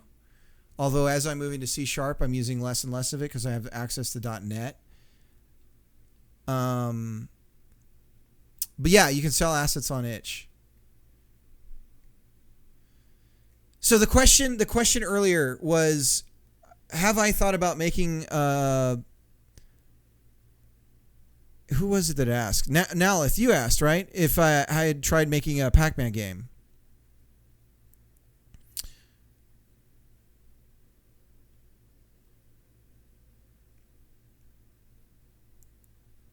And the answer, it was you, Bit. The answer is yes. I actually have it. Maybe. In my old Godot. I'll have to open up 3. I have to find 3 somewhere. But I do have a project. I did make the Ghost AI, the controls, the whole thing. And I got it like working perfect. And then I was like trying to bring my friend into game dev. And I was like, what if we made the rules of Pac-Man Pac-Man's deceptively more difficult than it appears, especially the controls. Like that was the one thing that I couldn't just, going through that experience and streaming it, I got a lot of what I got when I was working on this OAuth stuff, which is, why are you doing it that way? And why not just check for a collision on the wall, and if there is none, then allow it to go? And it's like, well, but I need to be able to hold the stick up and then as the character's going, if I'm going right, I need to be able to hold the stick up and not have it just stop moving, right? And so to do that, I have to do all this extra work to make sure that that behaves the way that I want it to, because I need to make sure that when it is in an open spot, that's when it goes, right? And I can't just make like wide areas, like it doesn't feel right, you know, and it's like there's a certain feel with the controls that you're going for. And that's the kind of stuff that like takes a lot of little extra time and stuff. And that's when I feel like that's that polishing step but you know, I should set a goal by the end of the year to just chip away at that and get something out. Because I have an idea for how to do a Pac-Man like game that's still Pac-Man-esque, but is almost a reversal of the concept of it, but still is Pac-Man.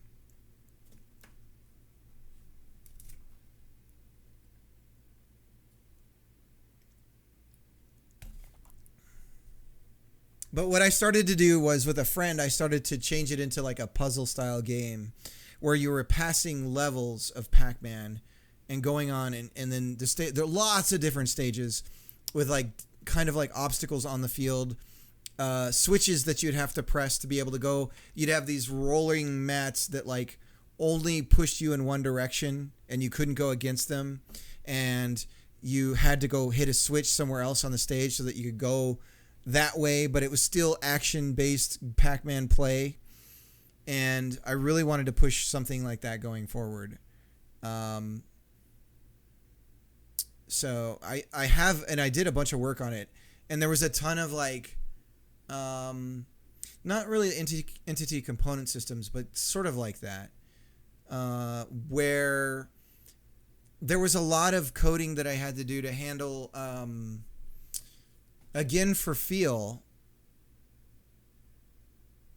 So there was like a lot of work that I had to do for feel, so that, and for timing, animations, timings, and like there's like a ton of, suddenly there's like, once you add one element to it, there's all this weird extra like stuff that starts affecting everything. It's really weird. I mean, it's interesting. They're interesting problems.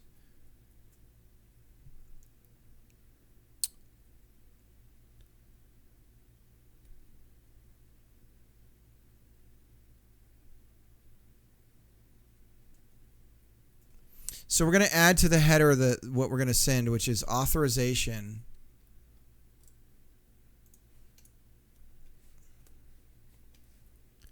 And then our OAuth token. Yeah.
Yeah, it's NeoVim bit.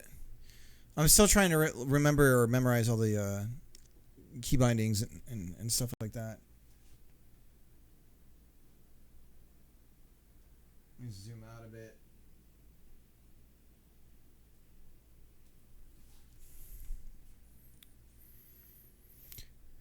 Nick says, I'll be honest with you, if it's your first time making games, it doesn't really matter which engine you pick. He says, yeah, I don't know anything. I'm mostly talking about the programming part.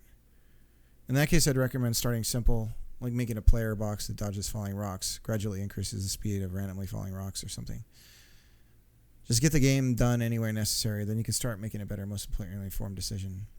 But take it beginning to end, make a score system menu, restart, save, high score. It'll be simple, but you'll learn a ton doing it.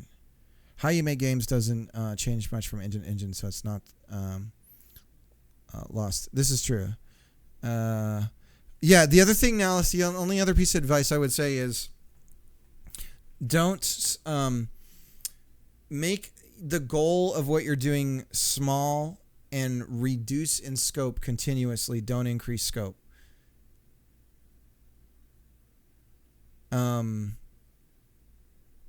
But as you're working on your first thing, don't think it would be cool if.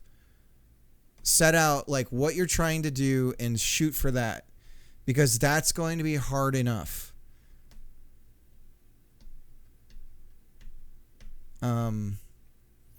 Yeah, I mean, for me, like I said, I really think that if your plan is to work in the industry in like a big AAA or big video game company, I do think you're going to want to focus on Unreal to get some experience with C++.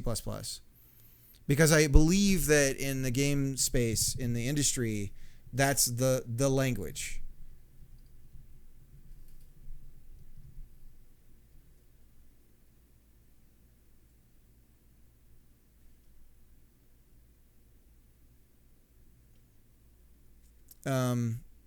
So as far as like if you really have that goal, then I would suggest that.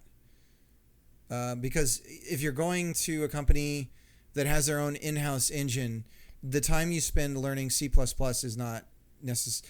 Like they're going to see that, right?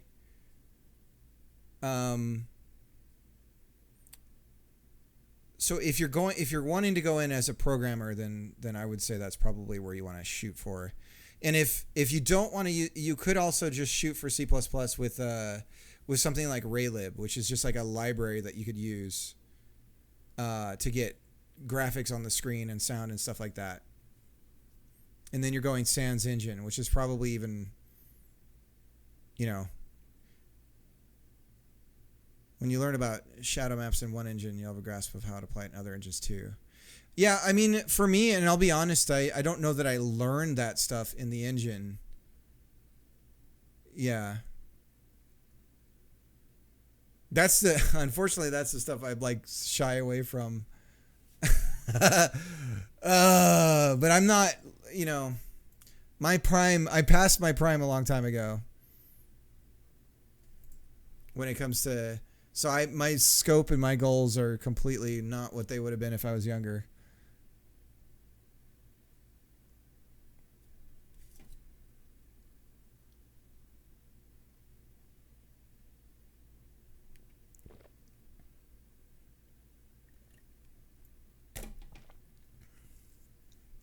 But I don't know. I mean, I watch interviews of guys, and a lot of the guys in the space are like, I just want to see you make a game. And they feel like, depending on Asteroids with OpenGL, no audio and C++ isn't too bad. Like to achieve that. But they are applied in engines. Rigid body is a rigid body, has similar settings across engines, and so on. Yeah.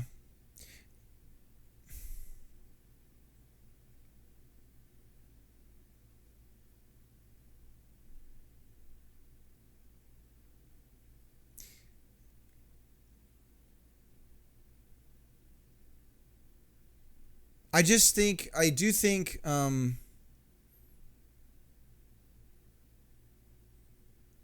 And I'm wondering if this is what Codex is talking about, where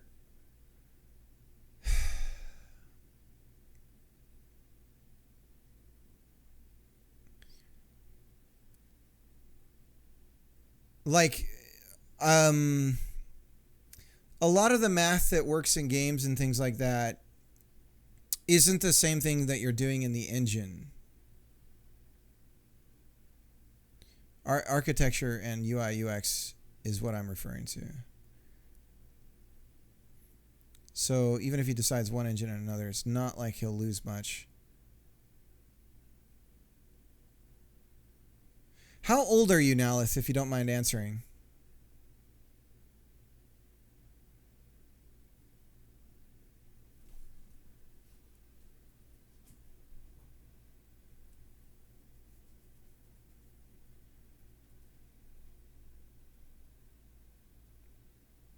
$40. You're in my range. I'm old and dumb. Oh, God. See, it's funny because I'm 43. I always wanted to make video games. When I was 12, this was in 90. I don't know. It would have been like 94. We were dirt poor, and I was like, I want to learn to code, and so only thing I had access to was an Apple II. And so I learned to program on a BASIC on an Apple II way after those computers were already considered old, I guess. And the only way I was able to learn at the time was by going to the library and checking out books that had, like, they were actually books for kids and stuff. And they had a couple of references to like how to do things with the vector graphics and things like that. First game I made was Miss Pac-Man. There's a theme here. And then like the internet came along, and I finally got access to a computer in the late 90s. Like my own personal computer, like a real computer. And then I just started working, and I always was doing side programming on the side, but I thought that games were out of my reach. And I really wanted to do it. I really wanted to go to Digipin and all that stuff when I was a kid, like out of high school. But I also had people telling me that, and the people that were probably should have been saying the opposite, but there was no way that I would be able to afford to go to it and all this stuff. And so I just got real jaded about my chances and my opportunities. And then I just got into the daily grind of working a job and stuff like that. And I sort of like kind of let it go as far as like, oh, this is something I could do. Getting real depressed right now. But not really. But it's getting to the middle. Yeah, this is true. But what I would say is, based on age and all that stuff, then I would rescope what you're wanting to do. I would definitely encourage something like Godot or something. Because, dude, just making games is fun.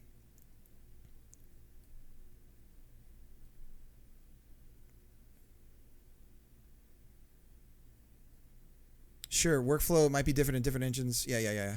After over 3 decades of enterprise hardware and software dev, I'm finally getting serious game dev. I'm 41. Oh, my wife is telling me I'm 41. I thought it was 43. I don't know. I thought it was 43. Aren't I turning 43 this year or something? I don't even know.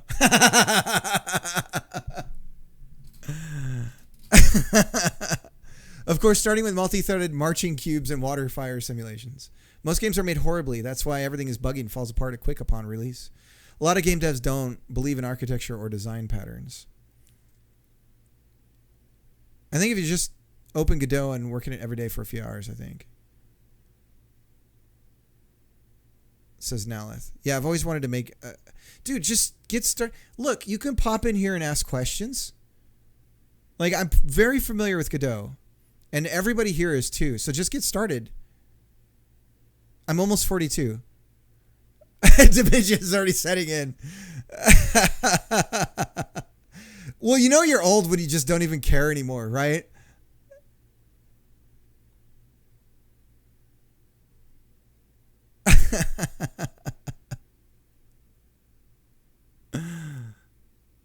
If nickname says, "Psst, if you make yourself older, it means your significant other got older with you too."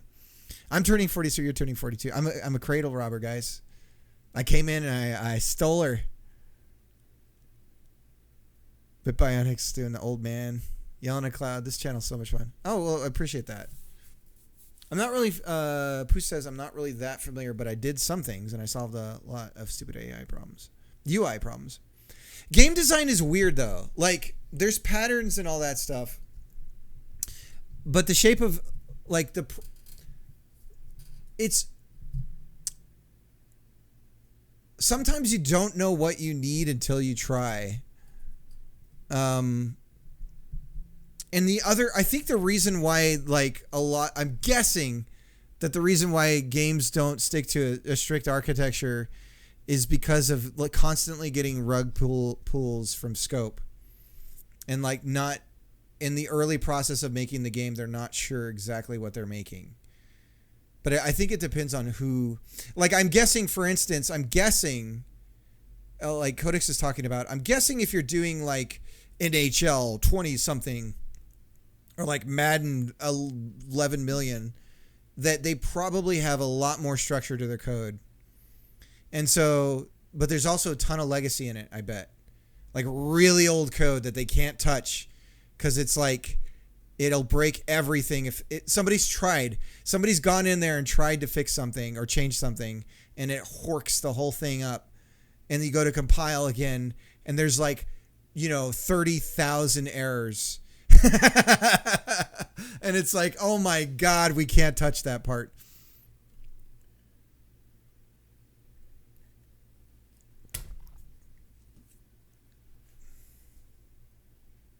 I know someone who worked on EA for their sports titles.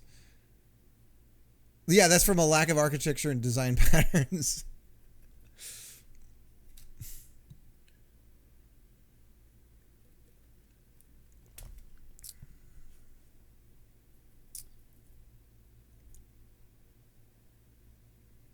All right, not all code paths return to valid. Okay, so we don't care about that right now. We got the Twitch access token. Yeah, fixed a bug, but in doing so made 5 more bugs. That'll happen too.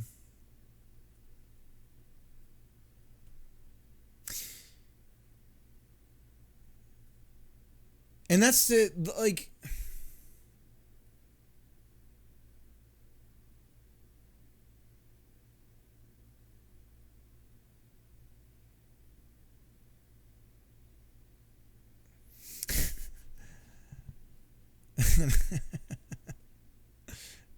$99 little bugs in my code. Take one down, patch it around. 123 little bugs in my code. Yeah. Okay, so we're adding the auth. We're adding this header in there. But now let's just get going, man. Are you in the Discord? I'll plug that in here. It's mostly me talking. I can't get people to talk about anything. But there's a little share section in there, and as maybe love C# again. I'm having fun with it so far. There's a lot of stuff I still am learning, for sure. Some of it I get a little frustrated with insistence on. Like it's very insistent on certain structure, which is probably a good thing, but it bothers me.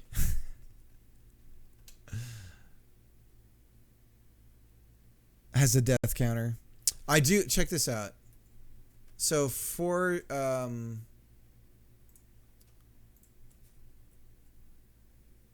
not too bad on the bugs right now. Well, this is our to-do for the volleyball game. So we're actually auth token authentication is actually working. We're actually doing this right now. I had it on the list of things to do. So that's what we're working on right now. My hand is forced to work on it actually. So we need to actually, when we pass it in, we need to have OAuth space. So this needs to say, what is it? OAuth. Let me paste it in. Okay, so there's a capital A in it.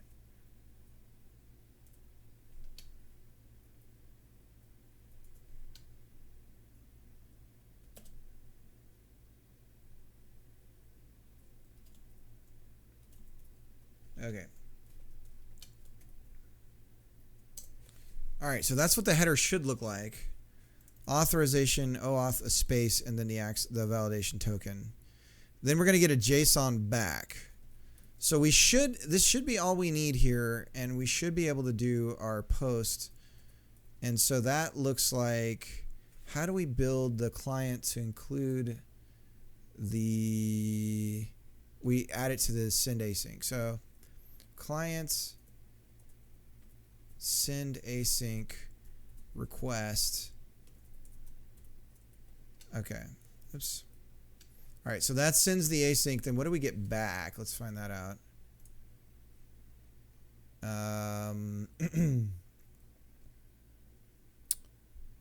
Returns HTTP response message, which gives us a bunch of stuff. What we care about is the body, so that would be content. So that's going to be,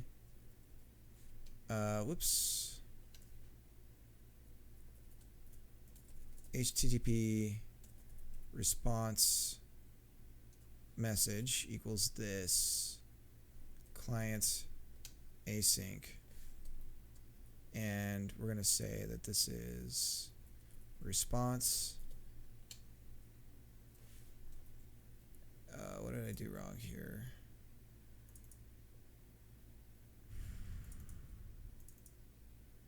Do we do result? Task. What is this continue with thing?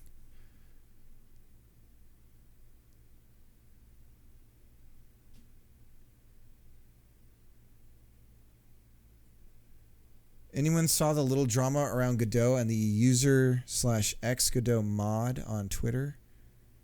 It's the first time seeing drama on Twitter. No, what's going on?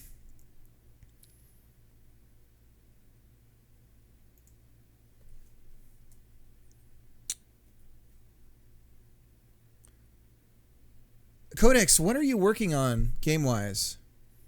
There's always Twitter drama. Yeah, I think by Twitter's design alone, it's by gaining followers and the idea of a quote retweet, Twitter is fed by outrage because of how its systems engage in I mean, I feel like if you just changed a few things about it, you might be able to restructure. It's been going on for 2 days now. Dang. Task, it says. So what does a task mean? What does that mean?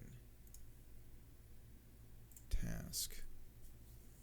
An asynchronous operation that can return a value.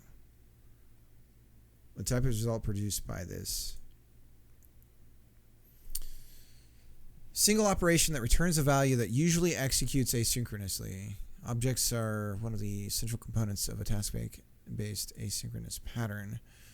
First introduced in the .NET Framework 4 because the work performed by a task type result object typically executes asynchronously on a thread pool rather than synchronously on the main thread application thread. You can use the status property as well as is canceled, is complete, and is faulted properties to determine the state of a task.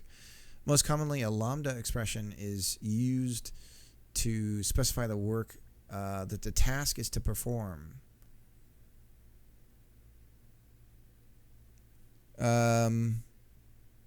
Well, right now, I'm working on an adaptive simplification, compression, progressive transmission, and view dependency rendering of Octtree.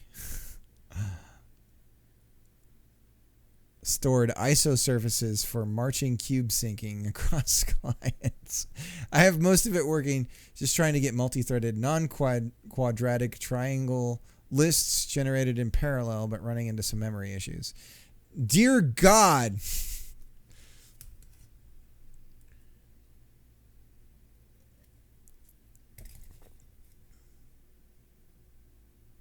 Let me try it. Let me do a search on Twitter.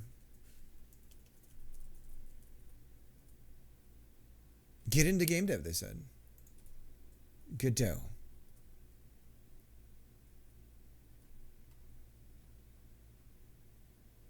Found it. It'll be fun, they said. MMT for links. What does MMT mean? Does anyone know what MMT means?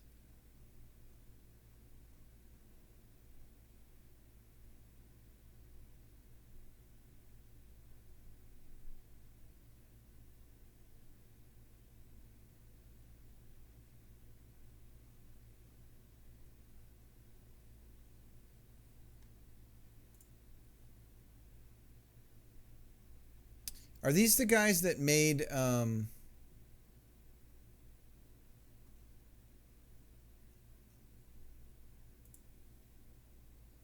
Lily Bite Games?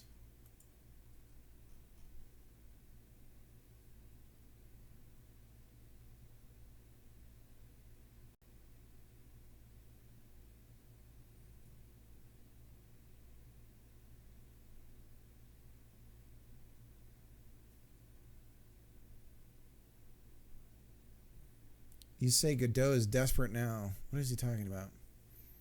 It's my understanding they got that investment money before GDC. So I think this is inaccurate. Although I recall it being a much lower number, so maybe they got some more money after that.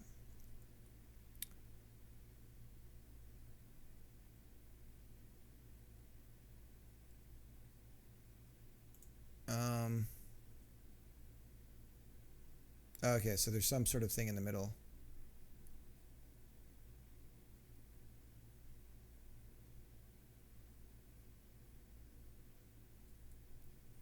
Why are you begging people to fill the void you left behind with your mismanagement of priorities? Use some of that grift money to plug your own hole. I don't think he understands that W4 is a separate thing altogether. It's not connected to Godot in that way. Although I don't think it's a good idea that one is on both ends. I think that's probably where the source of some frustration may come from. I think that really he should be leading the open source side of it, the OS side of it, and somebody else should be heading the charge on W4, so that there's some separation there. Because it does seem, what I would be concerned about is the same guy that's running the open source side is also under an umbrella of a nonprofit wherein there's a lot more money there. And so the incentive structure may be a little different. However, at the same time, W4 is designed to allow for publishing more easily to console and stuff like that, which you need a solid engine to be able to do that. You cannot, as I understand it, you are not going to get past cert if you've got leaks and all kinds of stuff like that. So, although then you see these AAA games and they seem to skirt by some of that stuff. But it's my understanding that the approval process is pretty darn strict with that kind of stuff. Like the Xbox back in the day, you know, the game had to be running for like 3 days straight. Like there was all kinds of like weird stuff.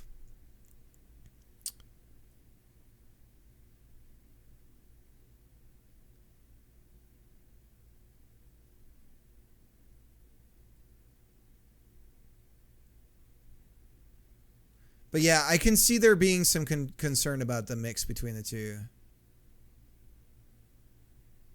But I also think Juan's a little, he's not very good at I think it's going to be difficult to simultaneously express your true feelings and not piss a bunch of people off. But that's just the internet.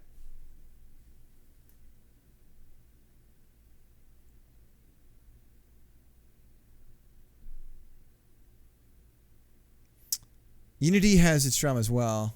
Gotta go do stuff for dinner, etc. I'll be back if you're still going. Oh, real quick, a 50k foot level of what I'm working on. Truly deformable terrain, similar to what like No Man's Sky or Astroneer. Oh, cool. I think they're angry about something which happened before this with someone Godot hired. That's what the person says. And this is just where it erupted.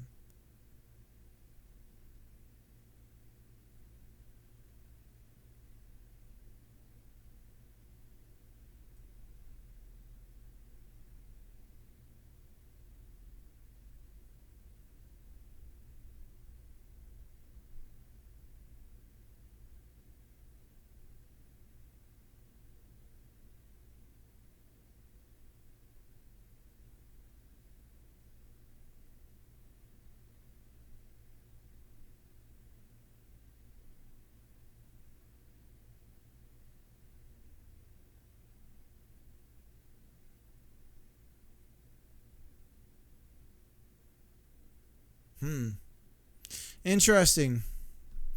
The problem with a lot of this stuff is it becomes really hard to unpack. And then you don't know who's a bad actor and who's being genuine about their communication.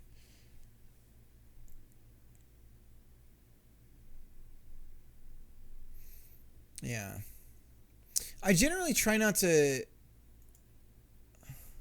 I don't care who is genuine, who isn't. I just wish someone poked this more.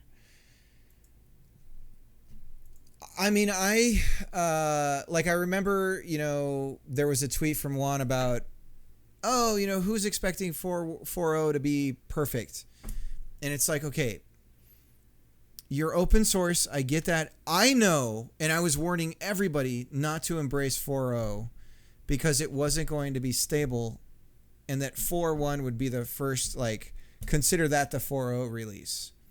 And some people expect 4.0 to mean, and what it means in open source are two different things.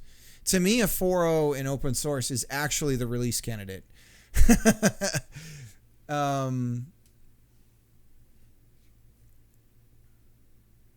But I remember one tweeted something about a joke about, it's not stable and everyone expecting it to be stable and haha.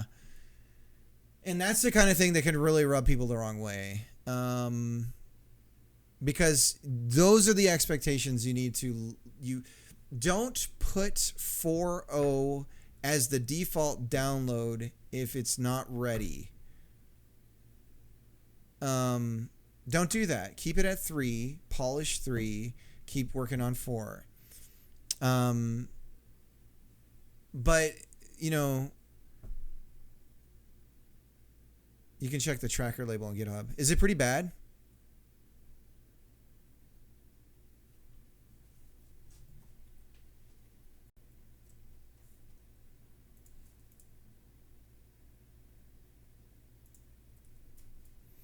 So if I throw this into a var, it's a task.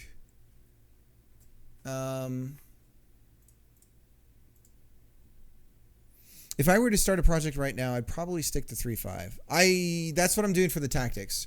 I'm doing 4.0. This is the funny thing is I moved over to 4.0. You know what's really funny is I actually, now that I'm in C#, I could go back to 3.5 real easy. Because I'm handling events and everything in strict C# stuff. So I'm not using Godot's signaling or anything like that. So I could, in theory, go back to 3.5 pretty easily. The reason why I was in 4 was because I was going to initially use the Twitch plugin, which it turns out I wouldn't have been able to anyways for a whole set of reasons. Well, really only 2. But I could go back to 3 really straightforward for this.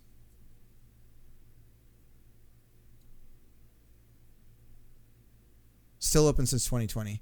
Yeah, there's a bug.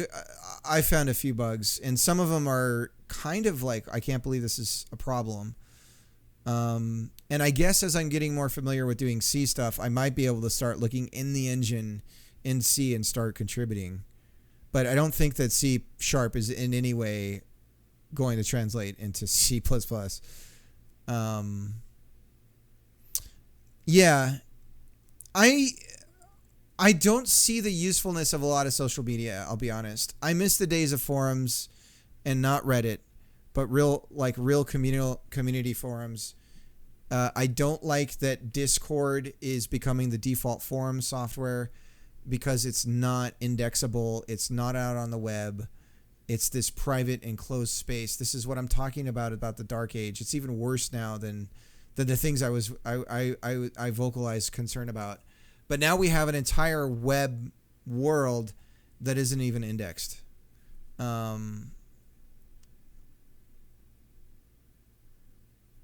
Yeah. Yeah, C++ does not equal C or C# or the other way around. I would imagine, I don't think so at all.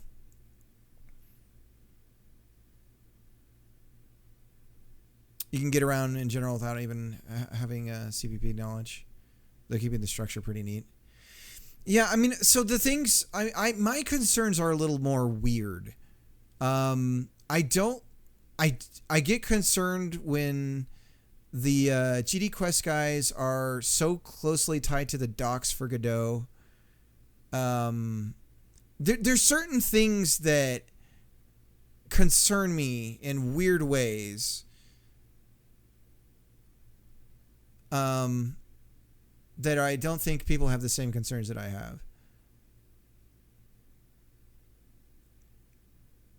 Opinion on Limmy and Mastodon. I don't even... Mastodon... So what the stuff I've seen with Mastodon, the problem with it is, I mean, it's just some guy running a server somewhere so it can just disappear.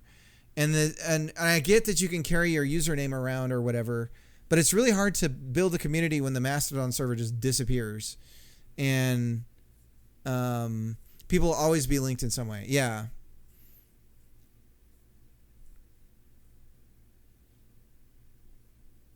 But I don't know anything about Limmy. Frankly, I've taken to, and I've wanted to hit you guys more up with this, and this might sound really weird, but I've thought about talking to you about, like, I've thought about DMing some of you guys and being like, hey, what's your phone number? I just want to text. Like, I don't like this internet thing.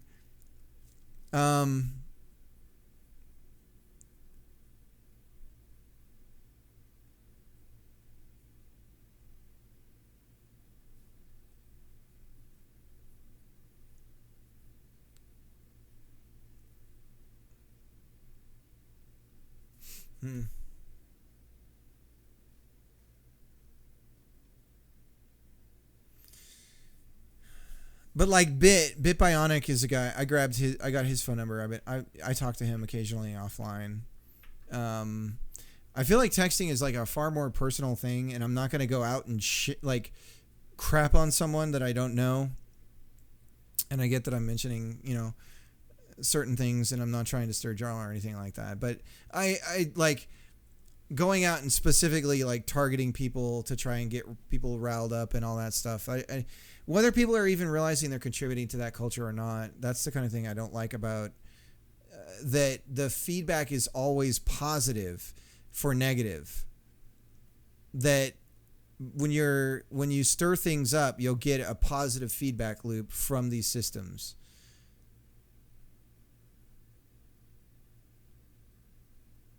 SMS anymore. Yeah. But even now Discord's broken. Have you guys noticed that? The people that haven't changed their usernames over, for me, their names are letter ... now. Practical says we were just talking about this today. You mean last night or on your stream today? That's because you're on streamer mode. Yeah. Yep. I'm getting totally distracted right now. But it's fine. So just to recap where we're at, we're trying to get the Twitch OAuth. Now that we have the OAuth tokens, they expire very quickly. I was not expecting that. So we got to get things set up so that we can get refresh token. It looks like the Twitch OAuth tokens expire every 24 hours. So we're going to set things up so we can silently go out to my server and refresh that token. Oh, streamers. Is that what? Oh, that's what you're talking about. I thought you meant like because I'm streaming. Well, and before you know it, Discord will enforce a blue verify checkmark. Well, yeah, there's a lot of monetization stuff in Discord that's really concerning. I've not changed my Discord name yet. I don't really know how to use Discord when I join a channel. The thing I don't like about Discord is I miss IRC. IRC was way easier to manage than Discord, which is like it reminds me so much of IRC in a lot of ways. But Discord is like insane. The thing that's great about IRC, so Discord's got to make money, right? Because they're not doing something like IRC. IRC is a great protocol because you save the logs, right? The server only has to worry about sending you, when you're signed in, sending you what's happening in the chat. And so, again, if we're talking about incentives, right? It changes your incentives. You almost always want to be connected. The sense of community is like way more strong. IRC is like a hella old chat protocol. It's actually what Twitch chat uses. It's from the 60s, I think.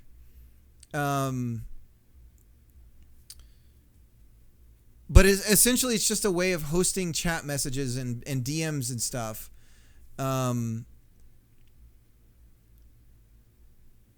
Yeah, but I don't like those. It's not the same. Because again, like it could just go away. Like it's distributed, but it's not.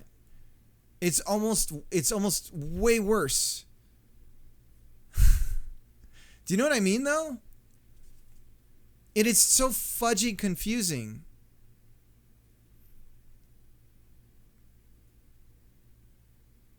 But, okay, so in terms of what I mean to say is, as far as like, Discord is perpetually always going to need to make more and more money because they're always going to be dealing with massive scale because they never get rid of anything.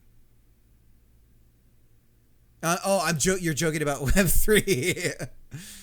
So you have the same concerns I do then, it seems like, Bit. I don't like Web3 is a non-existent. Web3 is the same as saying cloud. It's horseshit. It's just a phrase. It doesn't really mean anything. And everyone gets to define what Web3 means, but it's not really anything. It's nothing. It's just we're going to change how we do things, and this I think it's going to be this way, and somebody else says I think it's going to be that way. And there's a lot of money in horseshit. Well, I mean, there's a lot of, I don't know, because there's like a few big winners. It's not like I could go out and make my own Discord and suddenly start making money.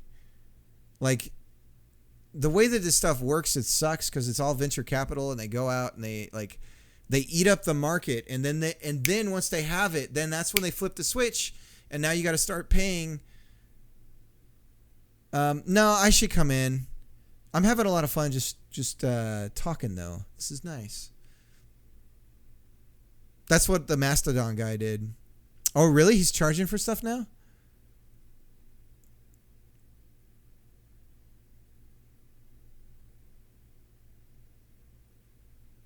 But yeah, IRC, no, he made his own thing. I see what you're saying. But that is by design is difficult to monetize. Then suddenly Peeps migrated after Elon. But aren't most Mastodon places just like dead?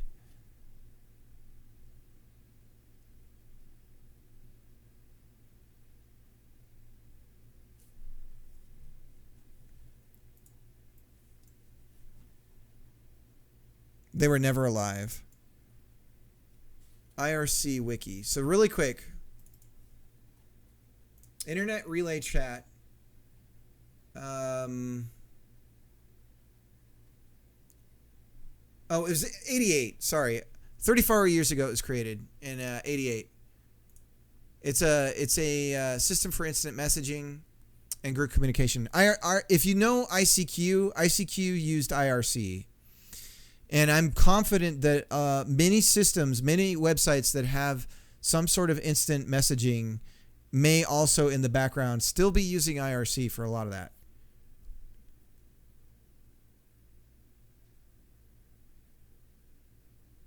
Mastodon may get more interest after Facebook starts its aggressive monetization following Twitch Blue mode. Oh my God, ICQ, I feel really old now.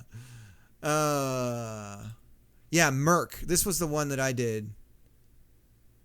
I remember this client. You guys remember this? The Merc client? MIRC?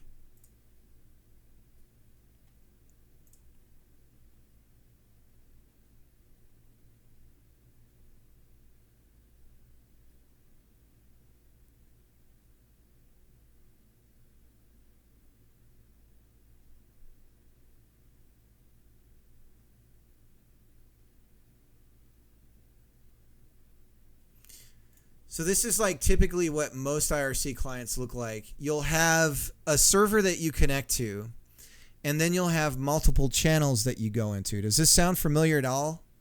And then you'll have a list of users in that channel. Is this ringing a bell to anybody? What's old is new again. The internet is constantly reinventing these same exact technologies that were fine and worked okay in the first place. This sounds exactly like Discord, right? Except that IRC, in my opinion, handled this stuff way better. Facebook is essentially a BBC. Or a BBS, sorry, a BBS. Facebook is essentially a BBS.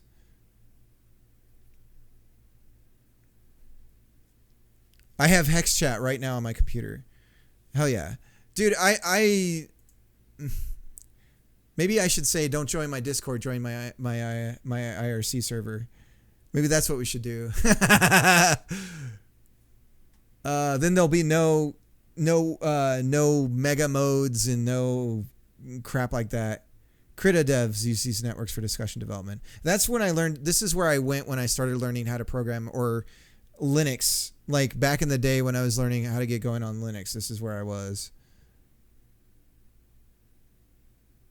So I connected the discussion. Yeah, I mean technically. So I use Chatty, right? So for me, when I'm looking at the chat, this is what it looks like, right? And just like in IRC, because this is IRC right here. This Twitch chat is using IRC. And if we were to go, we can toggle the user list right here. And I think it's over here in the corner. Yeah. So here's all the... Why do I want to open? There we go. So here's all the users in our chat right now. For some reason, I have a ton of people that lurk in the chat but don't watch the stream. I don't know what that's about. So I probably shouldn't. I'm not going to call them out. I'm going to close that out again. But yeah, so I've noticed some weird stuff with that. I think it's bots. Yeah.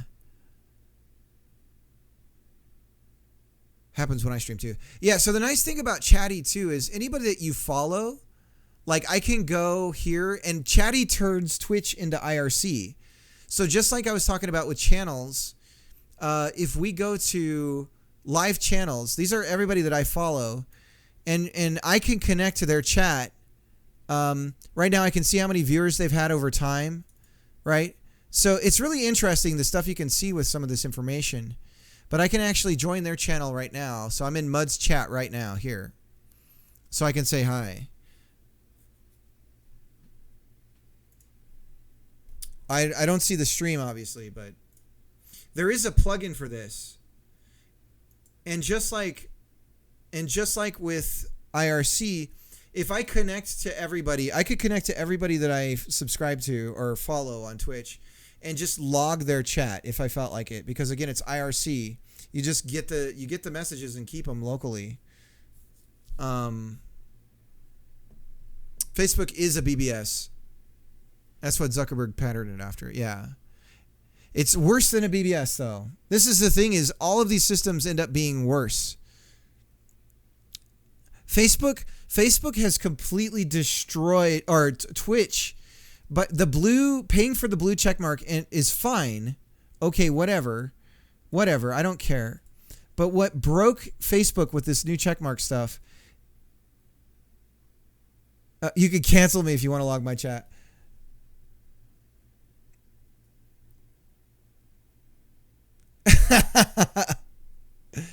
Wonders where there are users not watching in chat, but moments later opens the chat without the stream of another user. Well, exactly. It's true. But okay, so what I was saying about Twitter, man, I gotta actually do some more work here. What I was saying about Twitter, though, is they started prioritizing replies of blue check marks first, and that's broken Twitter. Because for me, the most useful thing was somebody would tweet something, and interesting conversations would follow below, and the algorithm would bump up the more interesting stuff to the top. That's okay. I appreciate that. I don't appreciate it when you do that to my timeline, which is stuff that like Facebook and Twitter love to do. Instead of just showing things in chronological order, they try to show it in outrage order, right? Whatever's going to get your blood going, that's what's going to show up on the top. But they broke the replies stuff in Twitter. It's ruined for me, and Twitter's falling apart. Like, regardless of how many people they needed to run it or not, their moderation tools and all that stuff it's tanking, and it's a nasty, awful place. Blech. Where are you supposed to go nowadays, right? Anyways, it's here. And then Twitch goes and changes everything. And then that breaks.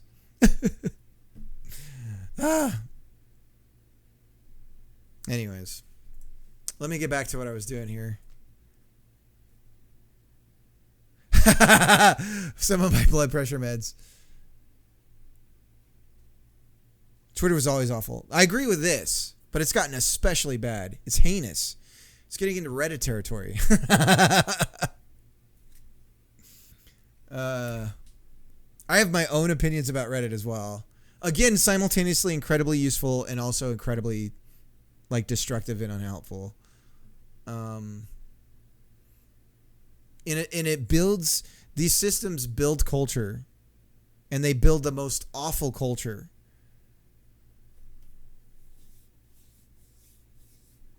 That we should definitely train a chatbot against it. That's my only hope, is that this AI stuff just destroys these platforms in such a manner that, we might actually have to go back. We might actually have to go towards, I don't know. Drint, how's it going?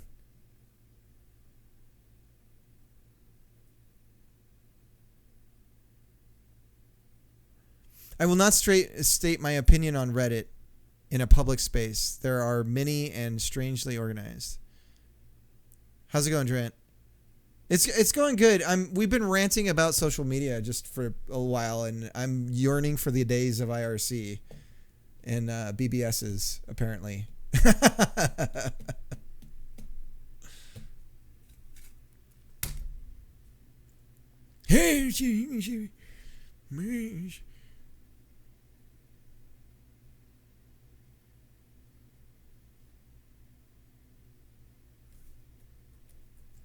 But what we're doing presently is we're going to get back a refresh token from Twitch for this chat game.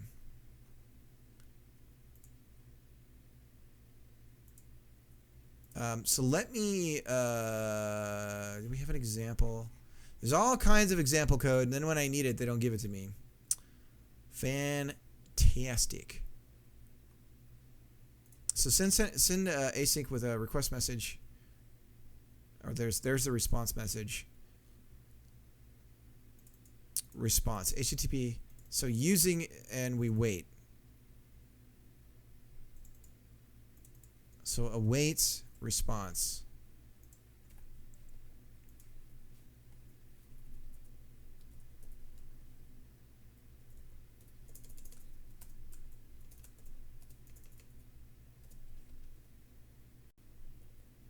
And that means that we need to be an async class. We're not.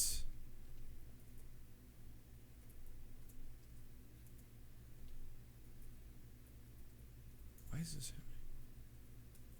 You know what movie I haven't seen? It would be funny to watch because it's probably just not accurate at all. Is what was the movie about the guy making the game? He worked for a game company. It was like Good Old Boy, something.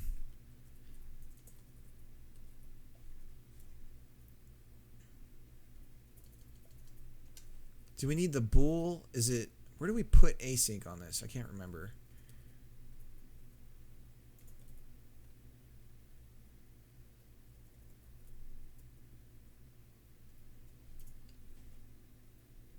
Is it at the beginning?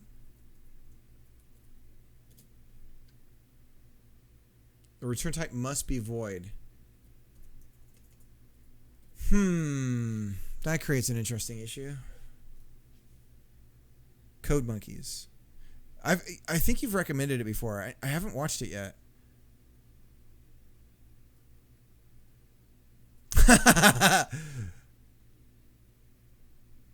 Our real goal is to keep Cricket from talking so much that he can't write more than 3 lines of code in 4 hours.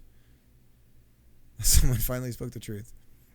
I haven't been able to sit down and look at your code, but I skimmed it. Like what I see. Thanks again.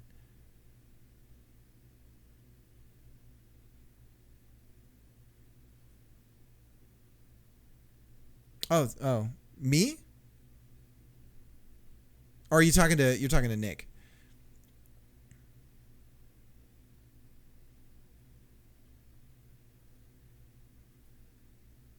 Oh, Nick took a look. I see.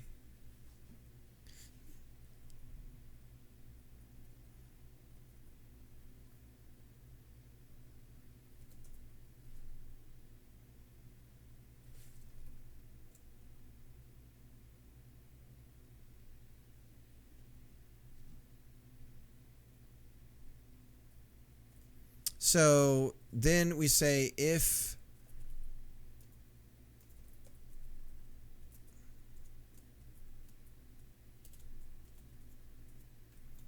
we get a good response,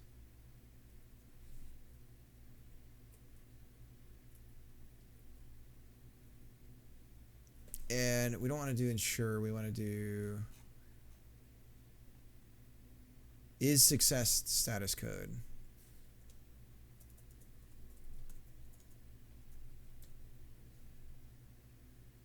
Non-invocable member. Is it a property? It's a property. So it's not. Okay. So if we have success, then we're going to do something. All right. Have a good night, Dev. It was nice hanging out with everybody. Here's the trailer for those who might be interested. Yeah. I think you sent this.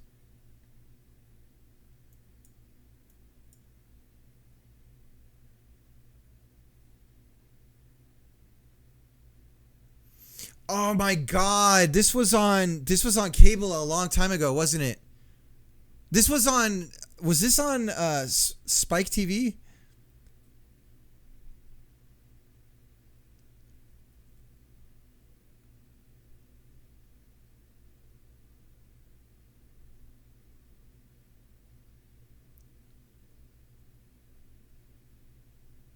I swear I've seen this somewhere. Oh my God! I remember this.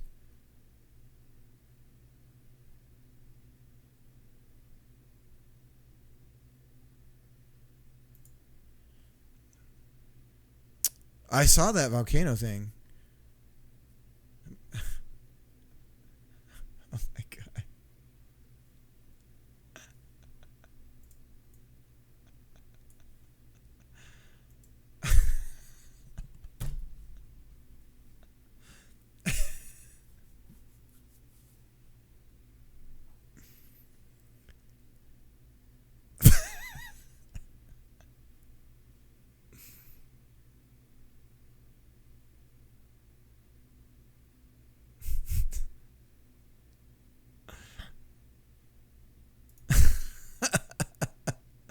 It's a doggo cam, but he decided to roll in the mud, so he's not allowed in here until that sheds off.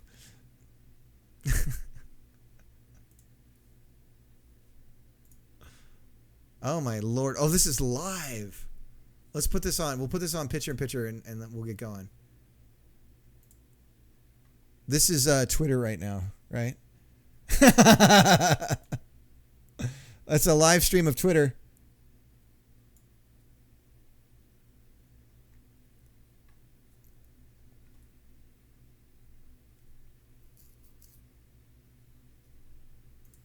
Yeah, he's a German Shepherd. He just showed up on our property a couple of days ago and adopted us. He's really he's a puppy. He's about 6 months old. He's extremely emaciated, so we're just feeding him. He loves the family. He's super loyal. I'm not even going to try to say that location, Pooh. Rejekovic.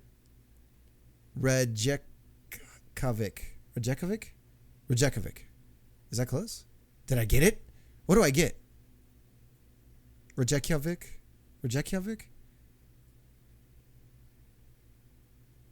He's a cat and dog closing. Reykjavik. All right. So the J is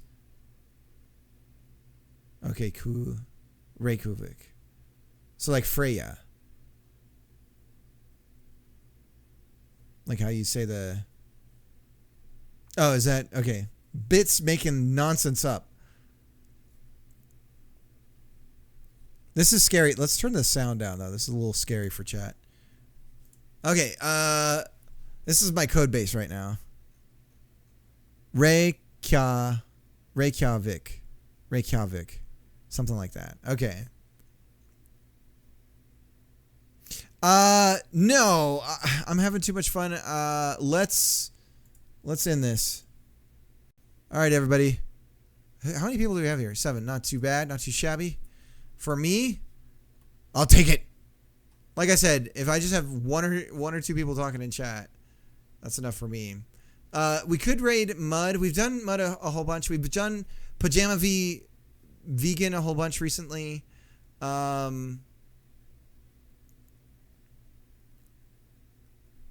Let's see. Let's see what else we got.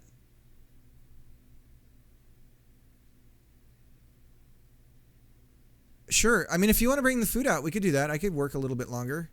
Everyone here's trying desperately to make it impossible for me to work. So that's a thing. That's what's happening right now. God, this mouse is so busted. Mrs. Bionic and I are on return visit to Vampire Diaries and the originals again. The originals, what's that?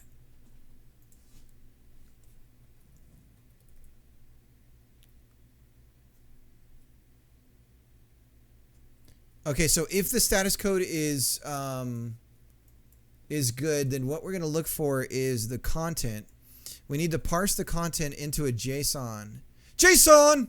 And so what we need to do is grab the response content, which is going to be string HTTP content, which is going to have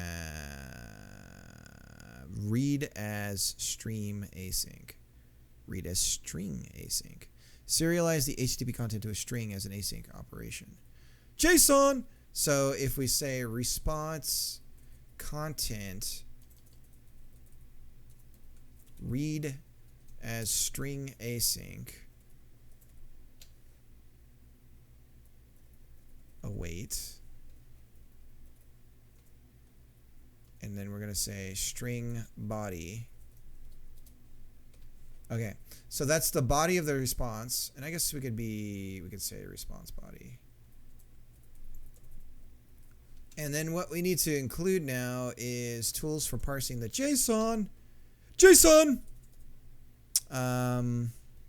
So now we need to deserialize a JSON. JSON! All right, we need to, okay, so if you guys don't know what I'm referencing right now, we need to, I think this is going to be a new emote. What was that game? Calling.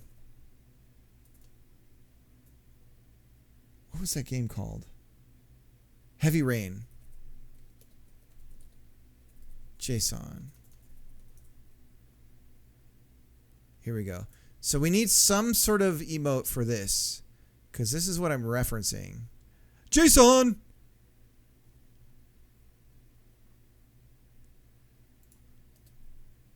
I gotta say, I love it when they don't hire native English, American English accent guys, and you can hear it through it a little bit.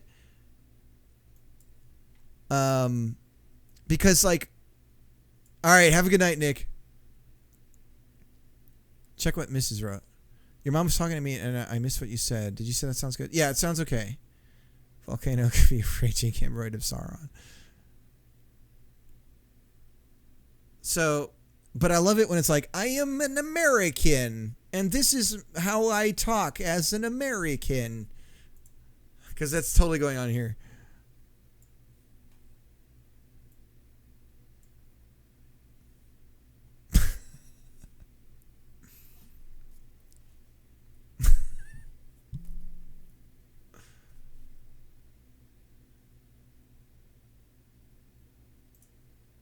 Oh, first of all, Jason's a jerk.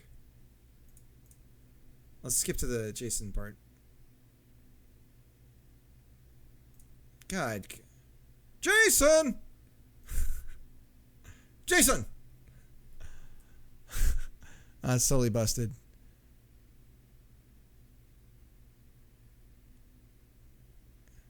Oh, it's busted. It's a glitch.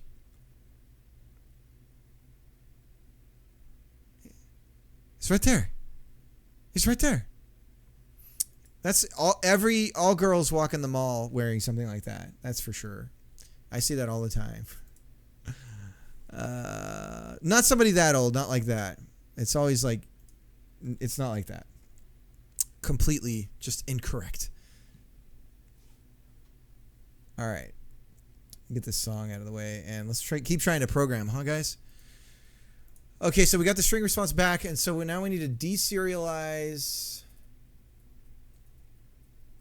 JSON C#. Microsoft's 5 times thicker. Seriously.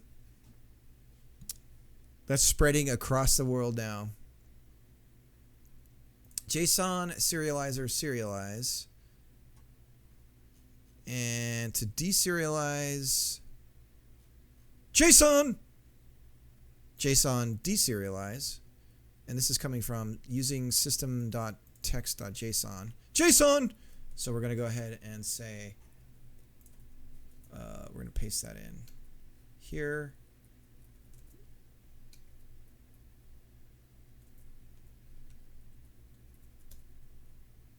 Oh, we already have it. JSON! Are we using? We're not using.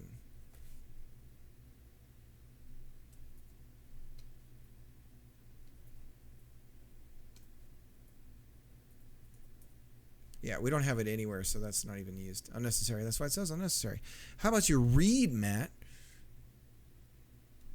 All right, have a good night, Pooh.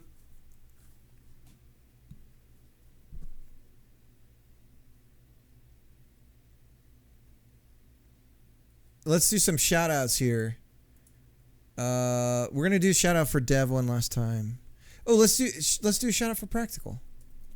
Practical NPC. Practical's doing Godot development. If you want to see somebody who's actually like midway through finishing a game, that's a stream to go to. It's called Mori, and it's on Steam right now. Let me look it up. Mori? Steam. Here it is. So you can wishlist this and download a demo of the game. So give it a shot. Check it out. It's in the Celeste style of super punishing platforming.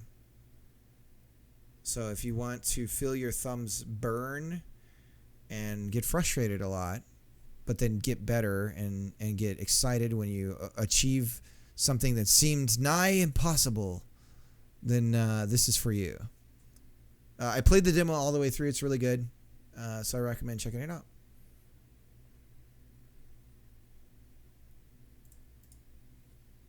Jason! Oh, that's right. We have to build our struct. So, validate a token. So we're going to get something back that looks like this. Jason!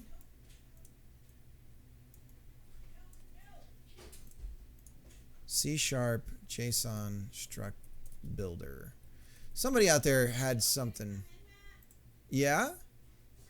Well, oh, him. Hang on a second. No. Calvin, no. You think I'm really going to give you this because you jumped on me? That's not happening. We're not watching it.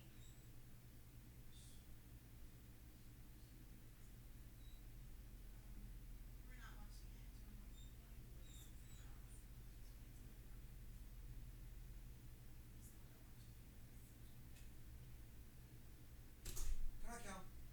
Come on. Get on couch. Whoa! Excited puppy. Whoa, let's calm down. Let's calm down. Oh. Oh my God, I love you too. I love you too. I know. You're hungry. Okay.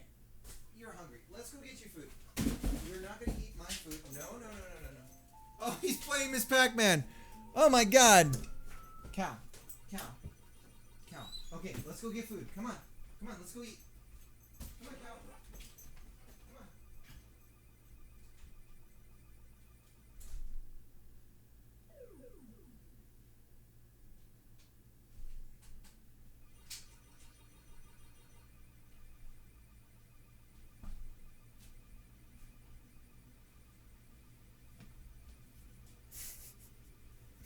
He just blew in here like a tornado.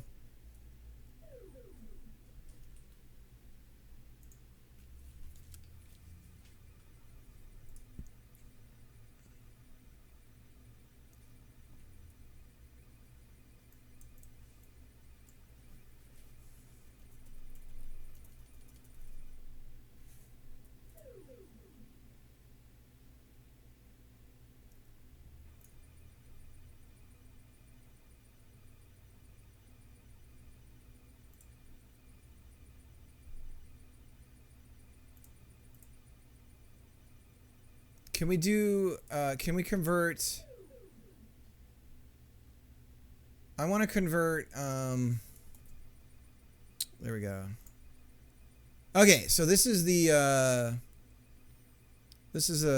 what we need here to get this structure into C# from our JSON. So we're going to say, I guess we'll put it inside the class. There's files in the class.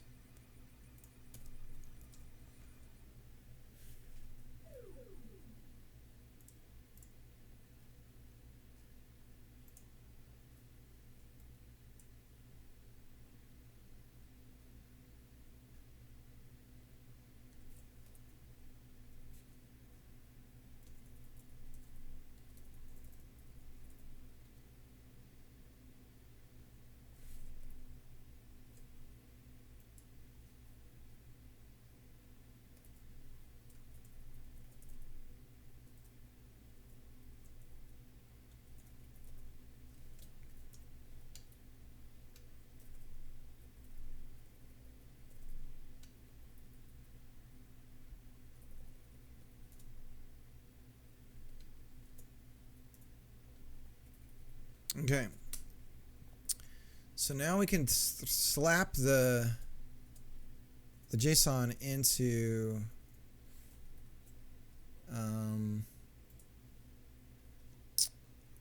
deserialize it into this class. JSON.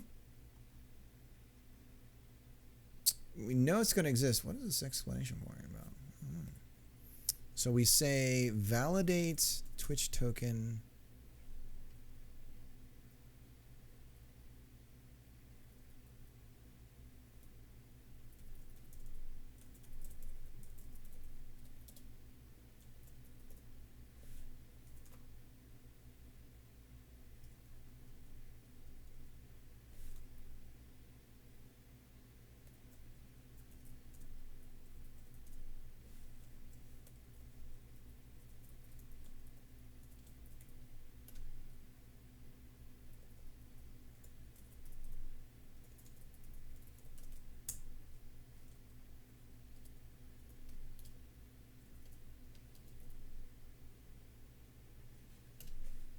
we have to infer type from, we have to, yeah. So we pass.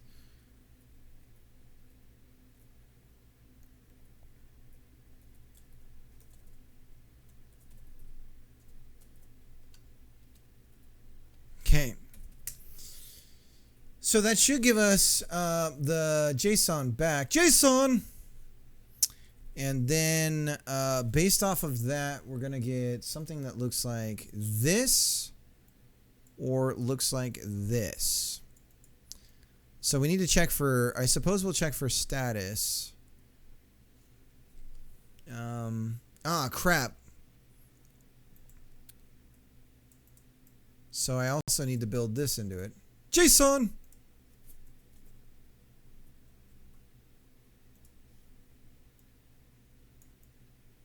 God, this mouse sucks. My left click is dying on me.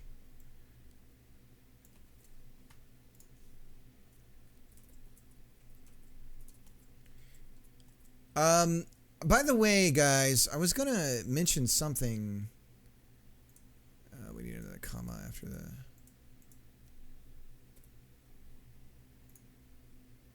There's something I was gonna like spend for the stream for something. Now I can't remember what. Okay, so they could have these.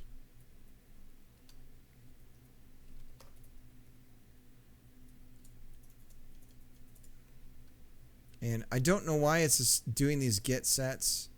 Like they're empty, so you don't need to do that. But okay.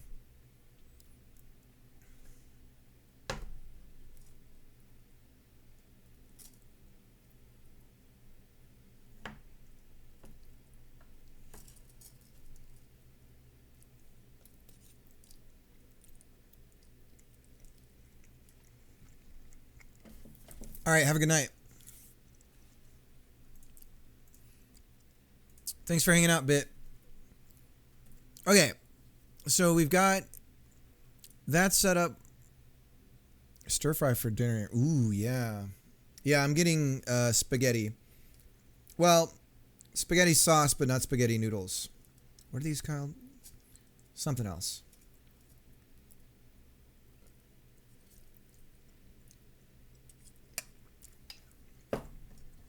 I'm sorry for eating on the stream like this.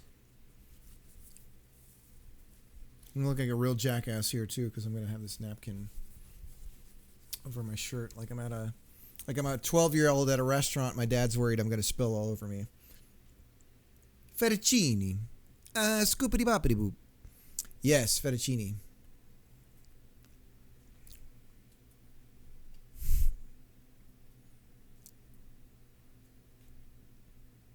Scusa.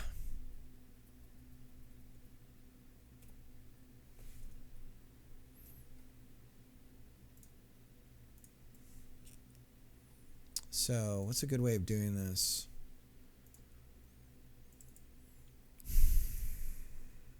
This is interesting that we get a user ID back. It's not included in the original send.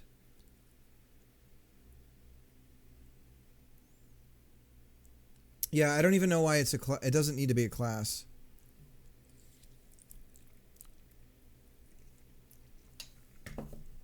So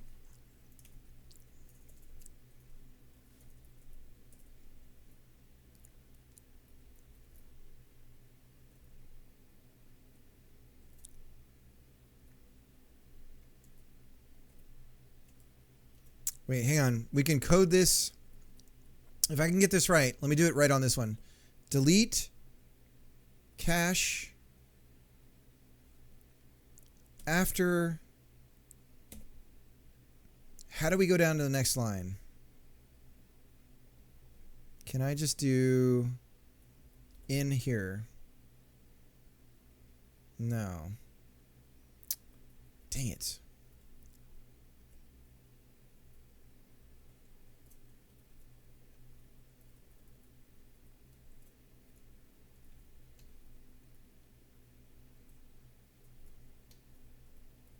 There's probably a better way to do this visually in visual mode, but I don't know what it is yet. We're learning. Okay, that's way cleaner.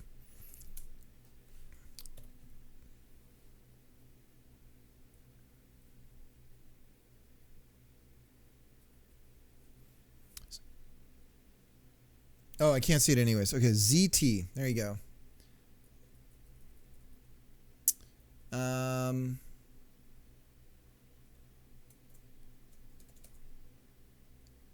So if it's got to be an if, because we can't do a case because we don't have a guarantee of getting this something.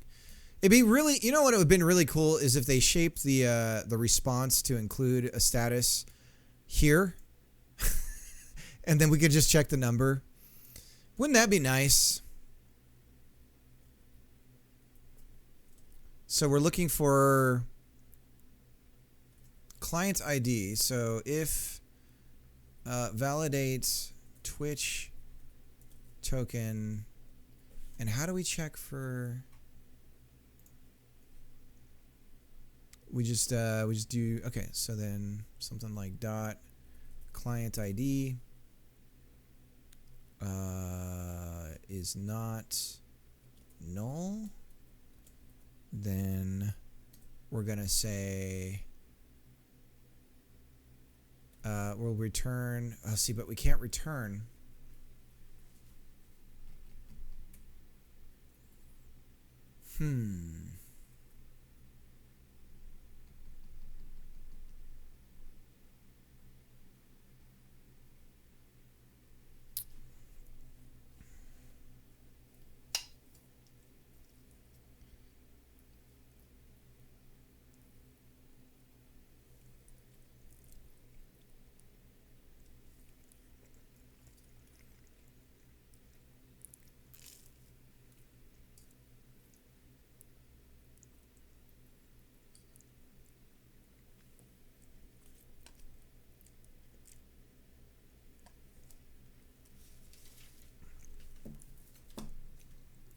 We should have a Hunt for Red October reference when people go to lurk.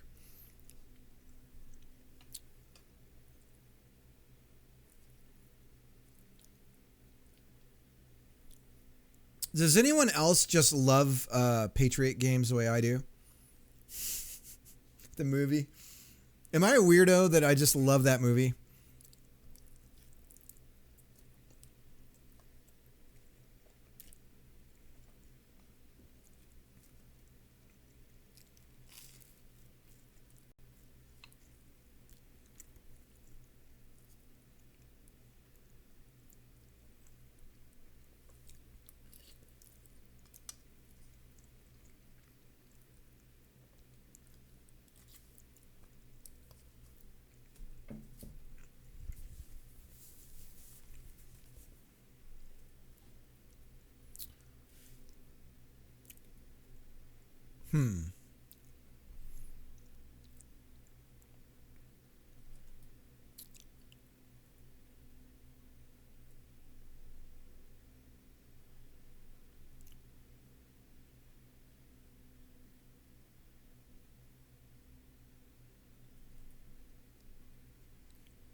So we're an async function because we need to call a bunch of other async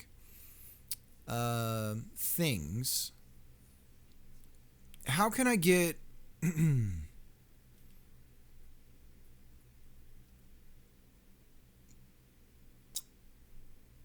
I guess we could use an event.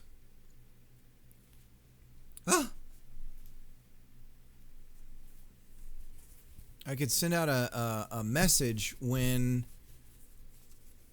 we are valid, when we have validated the tokens. And actually we could wait for that before we try to authenticate.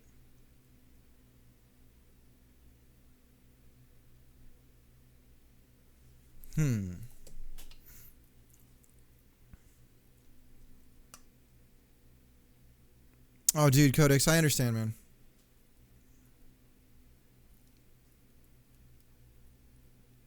Yeah, just disconnect. I should probably too. My family needs me. I am a dad. I must go be dad.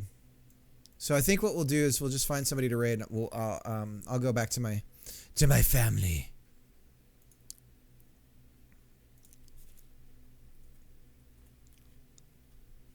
Let's see.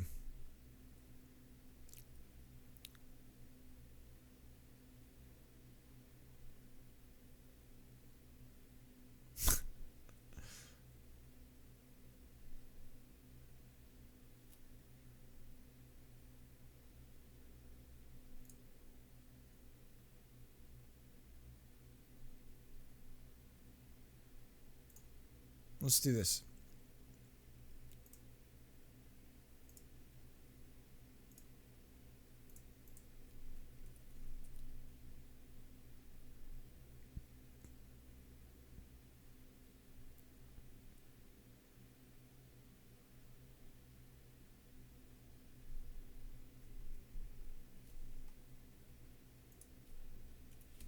All right, we're going to raid Needful.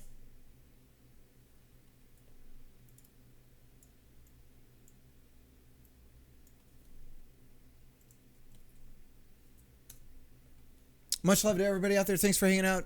Sorry for bailing so quickly like this, but I was going a little late, and I started late, and